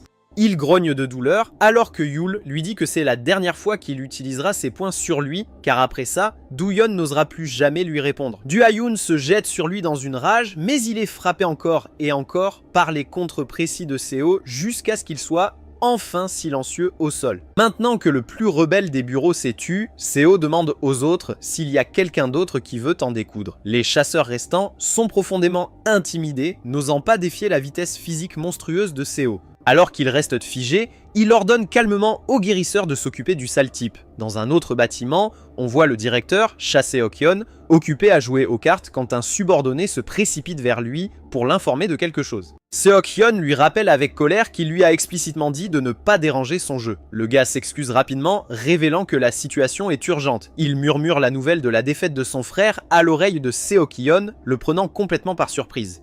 Pendant ce temps, de retour au bureau, notre gars leur dit que tant qu'ils sont en service, ils doivent penser uniquement à sauver des vies civiles. Ce qu'ils choisissent de faire après les heures de travail ne le concerne pas. Quand personne ne lui répond tout de suite, Iwell exige avec colère qu'ils donnent leur réponse. Pour leur donner une vraie motivation financière à bien travailler, il dit qu'il parlera personnellement au supérieur au siège pour obtenir une augmentation de 15% pour tous. En entendant la nouvelle d'une augmentation, les chasseurs locaux sont en état de choc, se demandant si c'est même administrativement possible. Yule, sachant que c'est une zone à haut risque, est convaincu que le bureau approuvera le budget d'urgence. Mais d'abord, ils pensent que leur éthique de travail doit changer. Pour cela, il leur dit d'être prêts pour le changement de terrain de demain. Son attention est soudainement détournée lorsque Cha Seok-hyun apparaît à la porte, riant et disant qu'il a hâte de voir que Rei a été approuvé. Avec ça, il se présente comme le directeur, se demandant si ses gars ont bien accueilli le nouveau chef. Yul remarque que c'était un accueil très intense, surtout de la part de Shadow Yang. Il se demande à voix haute ce qui a amené le directeur ici, et Seok-hyun précise que le département de secours est une division qu'il supervise personnellement, sous-entendant qu'il peut passer quand il le souhaite. Il dit qu'il est juste ici pour se présenter pour l'instant, mais si Yul a besoin d'un soutien logistique à l'avenir, il doit le faire savoir et il l'aidera autant qu'il le peut. Notre chasseur passe complètement l'offre polie, lui faisant savoir que le directeur était trop occupé à jouer aux cartes pour lire le dernier message urgent du bureau central. Yul révèle qu'à partir d'aujourd'hui, Ulleungdo a été officiellement déclaré zone de catastrophe active. En état d'urgence, certains départements essentiels peuvent fonctionner indépendamment des directeurs locaux. C'est pourquoi un CO déclare fermement qu'à partir de maintenant, le département de secours ne répondra qu'à lui. Ainsi, le directeur corrompu n'a plus qu'un seul travail aujourd'hui, sortir de son bureau. Des portes actives apparaissent sur tous les types de terrains imprévisibles. C'est pourquoi vous ne pouvez pas vous fier aux formations de raid classiques ici. Il faut adapter sa stratégie à l'environnement immédiat, et c'est exactement ce que fait Seo Yul. Les chasseurs sous son commandement sont un peu sceptiques face à ces ordres étranges, ne sachant pas si ça va fonctionner sur le terrain. Notre gars pense que ça peut leur paraître bizarre, mais il a un objet qui montre les coordonnées exactes des monstres. Il leur suggère donc de suivre ses instructions. Cependant, il semble que ce ne soit pas leur principal problème. Leur préoccupation majeure est que leurs deux seuls tireurs sont en première ligne et Seo a transformé tous les autres en tanks défensifs. Il y a un grand risque qu'ils soient tous anéantis si quelque chose tourne mal en première ligne. Selon Yule, avec si peu de personnes, cette formation personnalisée est la seule façon de minimiser les pertes. Il leur dit donc de ne pas s'inquiéter et de se préparer car les monstres arrivent. Les chasseurs locaux ne voient rien dans le ciel pour l'instant, tandis que CO les informe que la cible est à 43 degrés au nord-ouest à 50 d'altitude. Il ordonne aux chasseurs à distance de viser et de tirer, et les attaques touchent parfaitement un groupe caché de harpies, les abattant toutes d'un coup. Les chasseurs sont stupéfaits par cette précision, mais on leur dit rapidement de se préparer pour la deuxième vague. CO leur assure avec confiance qu'il ne laissera même pas les monstres s'approcher d'eux. Plus tard, dans le bureau du directeur, le rapport de performance de ce mois révèle un taux de réussite de 98% et une augmentation de 85% de la confiance des civils. Seok-hyun n'arrive pas à croire comment notre chasseur a réussi à doubler l'efficacité de la branche en un mois. Il se demande si c'est pour ça que l'ancien Bok Gwang-soo l'a tant soutenu pour ce poste. Il trouve aussi que son frère, Do-hyun, est un gros problème puisqu'il ne gère même plus ses subordonnés. En voyant Do-hyun s'entraîner seul dans la cour, Seok-hyun se demande pourquoi son frère s'entraîne avec l'équipe des débutants. Juste à ce moment-là, il reçoit l'appel du directeur Baek Jun-hwan sur sa ligne privée, celui qui l'attendait désespérément. Le directeur semble conscient des changements systémiques majeurs qu'a subi Ulleungdo depuis l'arrivée de Seo. Seo-kyan est content qu'il soit au courant, se demandant si le directeur pourrait l'aider juste cette fois. À sa surprise, Jun-hwan refuse poliment de l'aider, arguant qu'ils doivent mettre et garder un profil très bas concernant les finances de l'île pour l'instant. Le directeur sous-entend que ce serait une énorme perte financière pour lui aussi si l'influence de Yul grandit encore. Le directeur pense que ce serait dommage s'il ne pouvait plus faire affaire, mais tant que Seo reste à Ulleungdo pour son mandat de 6 mois, il pense que tout ira bien. Il semble que Seo-kyun n'était pas au courant de la durée exacte de 6 mois du mandat, ce qui augmente encore sa colère. Jun-hwan, regardant les données, pense que la durée n'a pas vraiment d'importance de toute façon. Ainsi, si Yul s'installe là et nettoie les portes actives, il pense que ce sera en fait mieux pour leur sécurité à long terme. Frustré, le directeur déclare que le comportement du directeur n'affecte pas du tout son plan de survie. Il demande amèrement au vieil homme s'il pense qu'il va se retirer tranquillement après avoir secrètement traité avec la guilde Overcross dans le dos du bureau. Le directeur lui avertit froidement de faire ce qu'il veut, à condition qu'il puisse gérer les conséquences mortelles de ses menaces. Seok-hyun réalise son erreur et s'excuse nerveusement, tandis que le vieil homme lui dit de faire attention à ses paroles, s'il est encore en vie à la fin du mois. Le directeur a l'impression de tout perdre à ce rythme, ne sachant pas quelle décision prendre. De plus, les auditeurs de conformité demandent déjà une nouvelle enquête financière sur sa branche. À ce moment critique, il comprend que l'élimination est son seul moyen de survie. Le directeur Bayek termine l'appel et s'excuse poliment auprès de Reika, une puissante chasseuse étrangère. Il confirme que son prochain déploiement est sur l'île Ulungdo 2 et lui demande un petit service privé puisqu'elle y va de toute façon. Pendant ce temps, Seo attire l'attention pour présenter son associé. Jang Gun-soo se présente en premier, révélant qu'il est maître de l'association coréenne des arts martiaux et qu'il dirigera l'entraînement avancé de manipulation de mana pour l'équipe de secours. Tout le monde est très excité d'apprendre les arts martiaux d'un père du légendaire chasseur de classe S Kang Tae-san. Jeon-soo annonce qu'il leur enseignera le style Yupa, une technique martiale spécialisée qui utilise le mana interne pour disperser l'impact physique. Il fait une démonstration en direct et explique que s'ils peuvent maîtriser le flux naturel du mana, ils peuvent bloquer les attaques de monstres. Ga On-su les encourage à essayer eux-mêmes, et Shadow Yoon se porte rapidement volontaire, pensant que c'est simple. Il essaie, mais se fait rapidement renverser et battre par les contres du maître. Seo leur fait savoir que ce n'est pas aussi facile qu'il y paraît, même un type à haute défense a été complètement mis à terre. Il leur demande ensuite de se séparer et de commencer leur entraînement quotidien. Après un moment, notre chasseur remercie Gun-soo d'être venu jusqu'à l'île, ce que le maître trouve insignifiant et est content que les chasseurs locaux travaillent plus dur que prévu. Cependant, il remarque le potentiel d'un homme en particulier. Yul révèle que l'homme est leur principal tank défensif, Han Kang-moo. Juste à ce moment-là, Gun-soo s'arrête en entendant le hurlement distinct de loups près du village, ce qui est étrange car il ne devrait pas y avoir de loups sur l'île d'Olongdo. Gun-soo s'assure de demander s'il ne s'agit pas de monstres de donjon renégats, et Yule est sûr que ce n'est pas le cas, car aucun rapport d'ouverture de portail n'a été signalé. Puis Yule active son sixième sens et réalise avec horreur que la signature biologique appartient à un loup-garou. L'attaque soudaine des loups-garous laisse tout le monde dans l'incrédulité. Heureusement, Seo Yule prévoit l'attaque avant que la situation ne devienne mortelle. Notre gars trouve cela étrange car normalement, avant une rupture de donjon, le directeur doit transmettre les coordonnées du portail. Il combat les loups-garous, les déchire avec sa lance, mais rien ne semble logique. Il réfléchit au fait que les choses ont pris cette tournure, ce qui signifie que le directeur, Seok-yoon, a dû retenir les coordonnées intentionnellement. Même s'il voulait nuire à sa réputation, cela le blesserait aussi.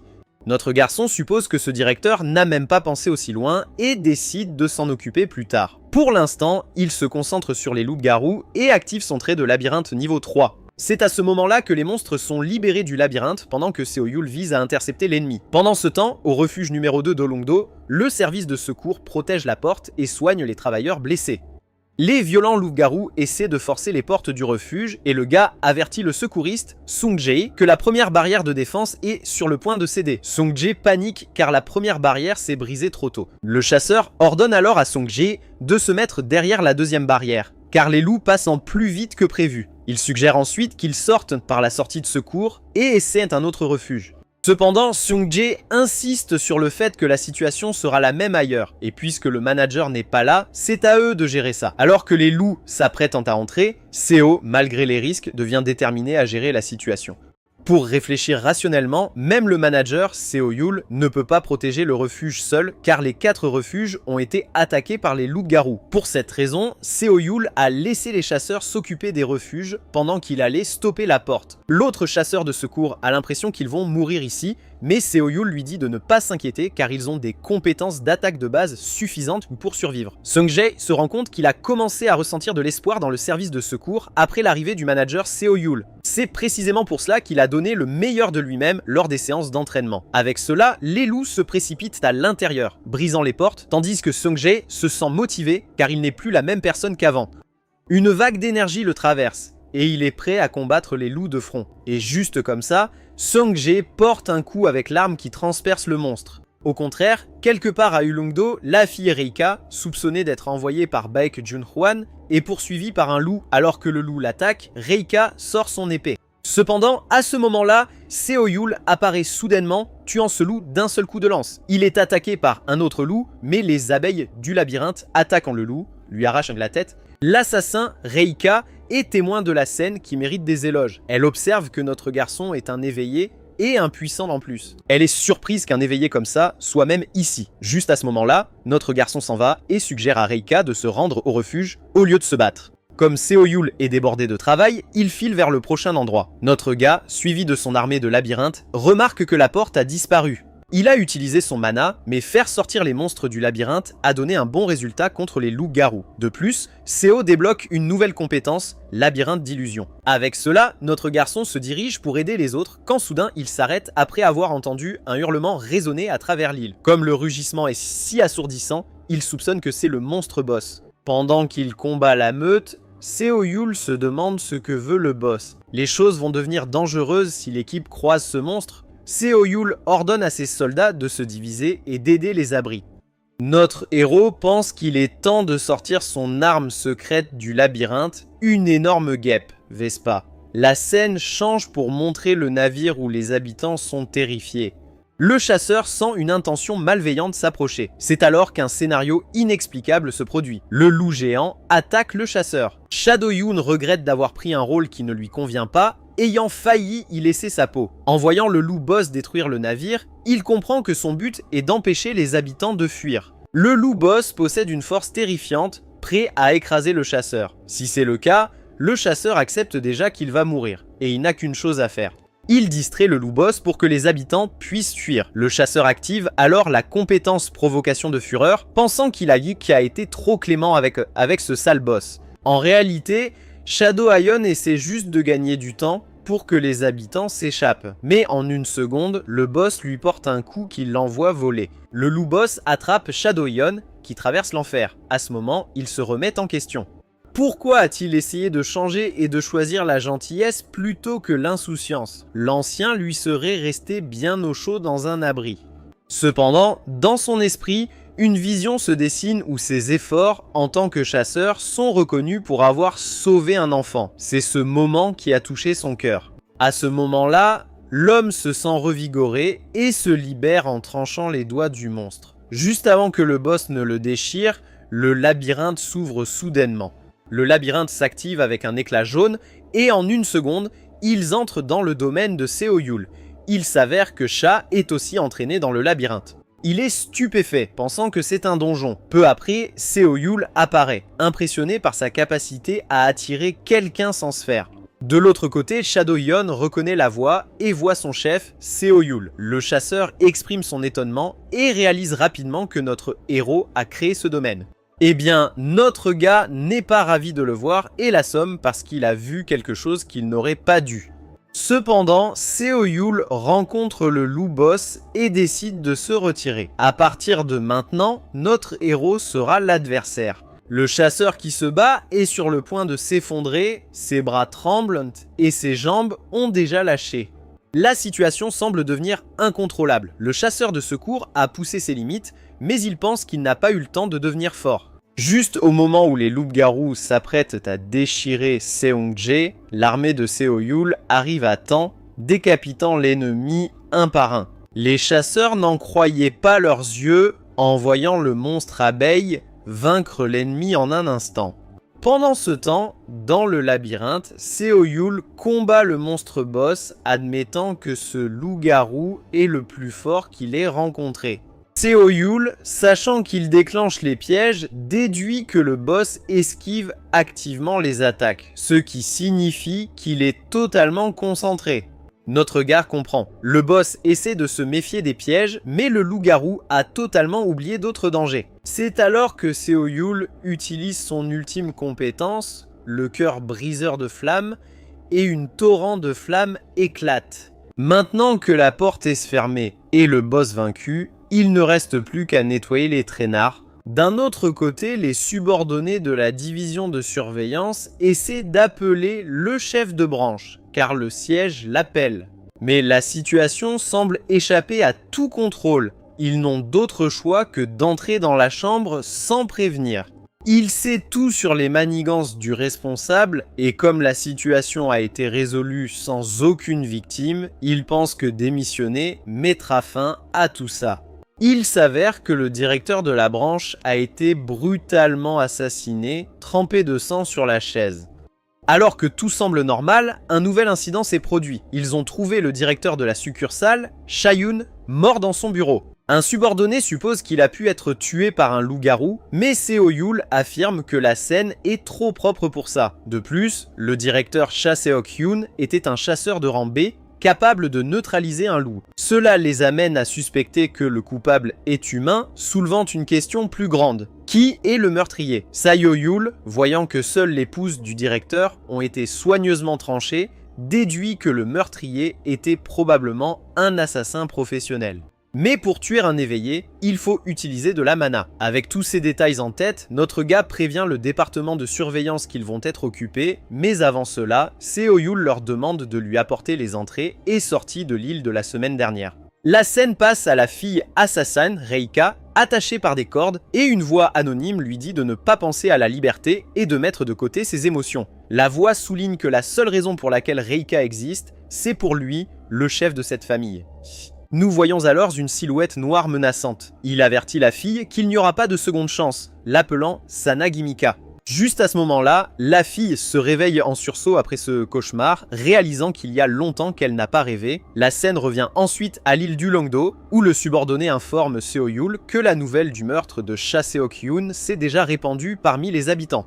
Eh bien, cette nouvelle devait finir par sortir, mais notre gars souligne le problème principal. Ils ont suspendu le service de bateau pendant des jours, donc les gens vont se plaindre. Alors que notre gars demande comment ça se passe, le responsable de la surveillance lui assure que tout le monde va bien et que tout le monde est excité d'apprendre que Seo-yul devient le prochain directeur de la succursale. Quoi qu'il en soit, il révèle qu'il y a un suspect à retrouver. Il demande ensuite à Seo-yul s'il prévoit d'appréhender le meurtrier seul. Eh bien, notre gars admet sans vergogne qu'il est le meilleur pour traquer. De plus, tout le monde est occupé à reconstruire le village. Notre gars pense qu'il devrait appréhender le coupable, mais le problème est qu'à chaque fois qu'il essaie de les suivre, ils disparaissent dans la nature. Il se demande quelle sorte de compétence cela pourrait être, mais il croit que ce n'est qu'une question de temps avant qu'ils ne parviennent à les attraper. Il envisage la possibilité que si le coupable se cache parce qu'il a senti ses compétences, il devra les retrouver à l'ancienne, à pied. Sur l'île, Reika semble errer sans but quand un petit garçon la heurte trébuchant au sol. Le garçon sourit, admettant que c'est de sa faute s'il l'a heurté et est tombé.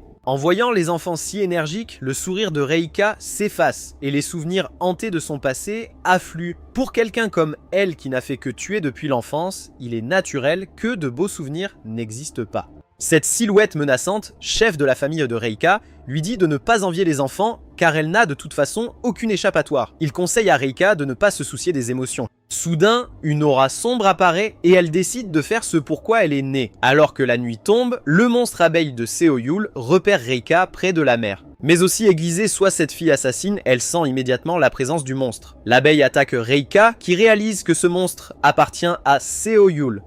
Eh bien enfin, Seo-yul se dévoile et appelle la fille de Natsume Aya, ce qui n'est clairement pas son nom. Reika est surprise de le voir, se demandant comment il l'a trouvé si vite. Notre garçon refuse de donner des détails, mais il est clair que rien n'échappe à son regard. Reika ne fait même plus semblant de jouer à cache-cache, sortant son épée d'assassin. Seo-yul supplie cette femme de lui laisser au moins reprendre son souffle, mais l'assassin ne se retient pas, et notre garçon invoque sa lance aussi vite que possible. Leurs armes s'entrechoquent et Seo-yul suggère à Reika de se rendre calmement, car il a pas mal de questions pour elle. Étrangement, une aura sombre se matérialise sous elle, et la fille assassin glisse à travers ce trou noir disparaissant dans l'ombre. Une réalisation frappe Seo-yul lorsqu'il comprend comment cet assassin évite sa détection. Reika surgit discrètement par derrière pour l'attaquer, mais notre garçon détecte ses manigances. Seo-yul évite son attaque, atterrissant un coup de pied puissant. Il suppose que si l'assassin émerge des ombres pour attaquer, alors il peut certainement la toucher. Pendant ce temps, Reika est un peu inquiète, car notre héros s'avère aussi fort qu'elle le craignait. Sans parler du fait que bloquer ses coups lui a engourdi le bras. Elle ne peut plus se permettre d'hésiter. Il semble que l'assassin en arrive à son dernier recours, puisqu'elle n'a nulle part où fuir. Reika souffle dans la flûte pendant que notre garçon se précipite hystériquement, sentant un danger imminent. Il ne sait pas ce qu'elle prépare, mais il sent qu'il doit l'arrêter avant que les choses n'escaladent. Soudain, un tentacule surgit, encerclant Seoul pour le piéger. C'est alors qu'une quête de soumission apparaît devant notre héros. Choqué, il se demande ce qu'était cette flûte, car si c'est ça, cela signifie que cet assassin réveille le Kraken. Alors que cet assassin invoque un monstre pieuvre à travers la flûte, notre gars devient encore plus curieux. Il suppose que Reika ne prévoit pas de s'enfuir après avoir invoqué un monstre. En luttant, notre garçon a du mal à se libérer de ses tentacules par la force, alors il décide aussi d'utiliser le plan ultime. Il invoque Vespa, la reine des frelons, et lui ordonne d'appréhender la fille. Vespa échoue à saisir Reika alors qu'elle disparaît dans les airs. Le garçon lutte pour se libérer du Kraken, alors il ordonne à la Frélon de suivre cette femme. Vespa s'empresse d'obéir pendant qu'il lutte contre l'emprise du Kraken. Il réveille alors l'effet unique, Roga, qui évolue pour combattre le Kraken. Pendant ce temps, Vespa trouve la femme assassin surprise par l'attaque. Elle n'a même pas remarqué l'approche de la guêpe. Après le combat, Reika réalise que ses attaques sont plus rapides et puissantes que prévu. Elle voulait d'abord se débarrasser de son poursuivant, mais elle doit maintenant fuir. Vespa active le sens silencieux, infligeant de lourds dégâts à Reika. Elle n'en revient pas qu'un monstre puisse utiliser une compétence d'assassinat et une après une autre effaçant les sens. Elle se rue furieusement vers Vespa en la prévenant de ne pas sous-estimer les humains. Son corps semble en feu et elle réalise qu'elle a été empoisonnée. Juste au moment où Reika pense que c'est la fin, Sio arrive et frappe Vespa. À ce moment-là, il comprend que nourrir des monstres et des criminels éveillés l'a rendue forte, mais son ego est trop développé. Reika refuse de croire qu'il a vaincu le Kraken. Il révèle qu'il a réussi à frapper le Kraken sous l'eau. De plus, il lui reste 2 chances, et l'attraper est sa priorité. Voilà pourquoi il est ici. L'assassin refuse de parler même après avoir été capturé. Yul s'en doutait, et même s'il ne voulait pas l'utiliser, il n'a pas le choix. Il active la sécrétion de phéromones et lui demande si elle est prête à coopérer. Reika est vite et confuse jusqu'à ce que son cœur s'accélère. Elle se demande si c'est un autre poison, mais elle se sent en paix malgré son rythme cardiaque. L'assassin accepte son sort, réalisant qu'elle n'a plus d'issue. Elle choisit donc de faire confiance à Yul et de tout lui dire. En échange, elle veut être libérée de ses chaînes. Notre chasseur juge sa situation compliquée et décide de l'aider si elle coopère. Au siège d'Overcross, le Rodeo Palace, le directeur Junhwan revient après un raid. Il demande à son subordonné s'il a des nouvelles de l'assassin. Le subordonné pense que la demande du directeur a réussi, mais ils n'ont pas eu de nouvelles directes. L'homme âgé suppose qu'elle est peut-être morte ou capturée par Seo Yul. Le subordonné se demande s'il y a un risque qu'elle divulgue leur demande, mais Juan est sûr qu'elle ne le fera pas. Il est convaincu qu'elle sait que parler est inutile. Si elle est capturée, elle se suicidera. Donc, le plus gros problème pour lui est l'influence de Sio, qui grandit plus vite que prévu. Il est perplexe de voir pourquoi il continue à vouloir grimper, alors qu'il aurait dû rester tranquille. Le vieux l'appelle un insecte gênant et passe un coup de fil. Quelques jours se sont écoulés depuis ces incidents. D'abord, concernant l'assassinat de Choseokyon, le coupable a disparu sans laisser de traces. Ensuite, SEO a été nommé directeur par intérim et a immédiatement nettoyé les chasseurs impliqués dans la corruption de Siok tout en versant des primes aux membres de l'équipe. Elle révèle que le clan Tokugawa, au service de sa famille, a des liens étroits avec Baek Junhwan et c'est pourquoi ils lui ont donné le contrat d'assassinat. Après cela, notre garçon interroge Reika. Que prévoit son clan Tokugawa de faire avec le Kraken? La fille assassine répond qu'ils élèvent le Kraken comme sujet d'essai pour renforcer le pouvoir du clan. En entendant cela, Seo Yule pense que le clan pourrait l'utiliser comme un atout dans des négociations internationales. Néanmoins, il décide de mettre de côté cette politique compliquée car ce qui compte le plus, c'est que le Kraken est éveillé, mettant les insulaires en grand danger.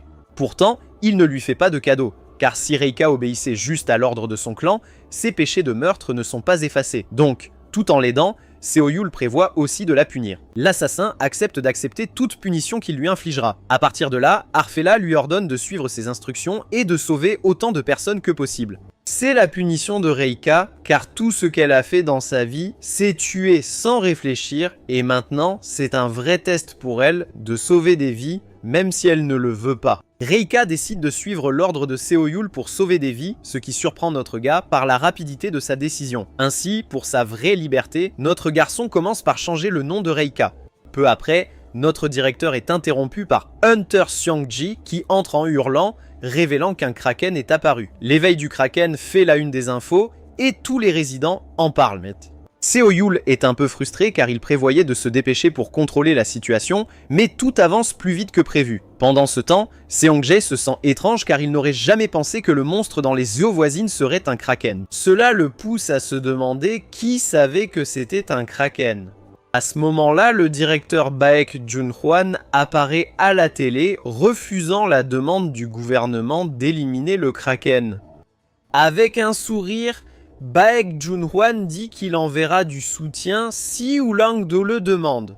Song-jae pense que Baek est lié à Cha Sok-hyun et à son meurtre. S'ils font ce que dit Baek Junhwan, il continuera à les écraser. Ils ne doivent pas faire ce que dit cette vieille sorcière. À l'annonce, un silence s'installe, mais l'équipe s'agite rapidement. Il dit alors à Shadow Ion que c'est son heure de briller. Furieux, le Kraken veut faire payer Seo-yul pour l'humiliation. Song-jae demande s'ils peuvent gérer ça, mais notre gars reste sarcastique. Il montre alors un objet parfait pour le match d'aujourd'hui. Cela permet de courir sur l'eau. Le second objet est un orbe jade. Song-jae s'amuse des objets et demande au directeur s'il les a achetés. C'était envoyé par quelqu'un nommé Yan qui est un griffon. En entendant cela, Song-jae panique car ce nom lui dit quelque chose. Même les objets utilisés par le service de secours ont été fabriqués par Ian. Le PDG Yul est perplexe quant à la raison pour laquelle Ian Graham lui enverrait des objets si rares et il ne savait même pas que le sorcier était si important. Et Seong-jae exprime sa curiosité, se demandant pourquoi le sorcier enverrait quelque chose au directeur de la succursale. C'est alors que notre ami mentionne une note qu'Ian lui a envoyée, disant qu'il voulait juste aider en tant que fan. Juste à ce moment-là, Shadow-hyun appelle le directeur de la succursale, qui l'encourage en disant que c'est son heure de briller. Pendant que Cha active son odeur dans l'eau, il ne comprend pas vraiment comment il brille. Argai révèle que la compétence de Shadow Ian est le seul moyen d'attirer le Kraken et c'est plus qu'une simple contribution. C'est comme s'il utilisait Cha comme appât. Honnêtement, Seo-yul voulait rester prudent, mais comme la flûte, leur seule option pour attirer le Kraken, est cassée, il a dû utiliser la compétence de Shadow qui est une méthode rudimentaire. Même ainsi, s'il continue à répandre autant d'odeurs sous l'eau, le monstre ne pourra pas résister et devra se montrer. Pendant ce temps, l'autre chasseur maudit Cha-to-hyun parce que l'odeur qu'il dégage est âcre. Il se demande pourquoi Cha a même cette compétence puisque c'est un échec. En entendant cela, Cha-to-hyun lui demande de se taire, mais il trouve vraiment impossible que le Kraken apparaisse juste à cause de son odeur. Alors que le garçon doute de ses compétences, l'inévitable se produit et le Kraken apparaît frénétiquement à la surface. Ainsi, mission accomplie. Shadow-hyun manque de se faire pipi dessus en voyant un énorme tentacule surgir de l'eau et appelle le directeur de la succursale. Seo-yul ordonne immédiatement à tout le monde de se mettre à leur poste. Et à partir de ce moment, leur chasse au Kraken commence.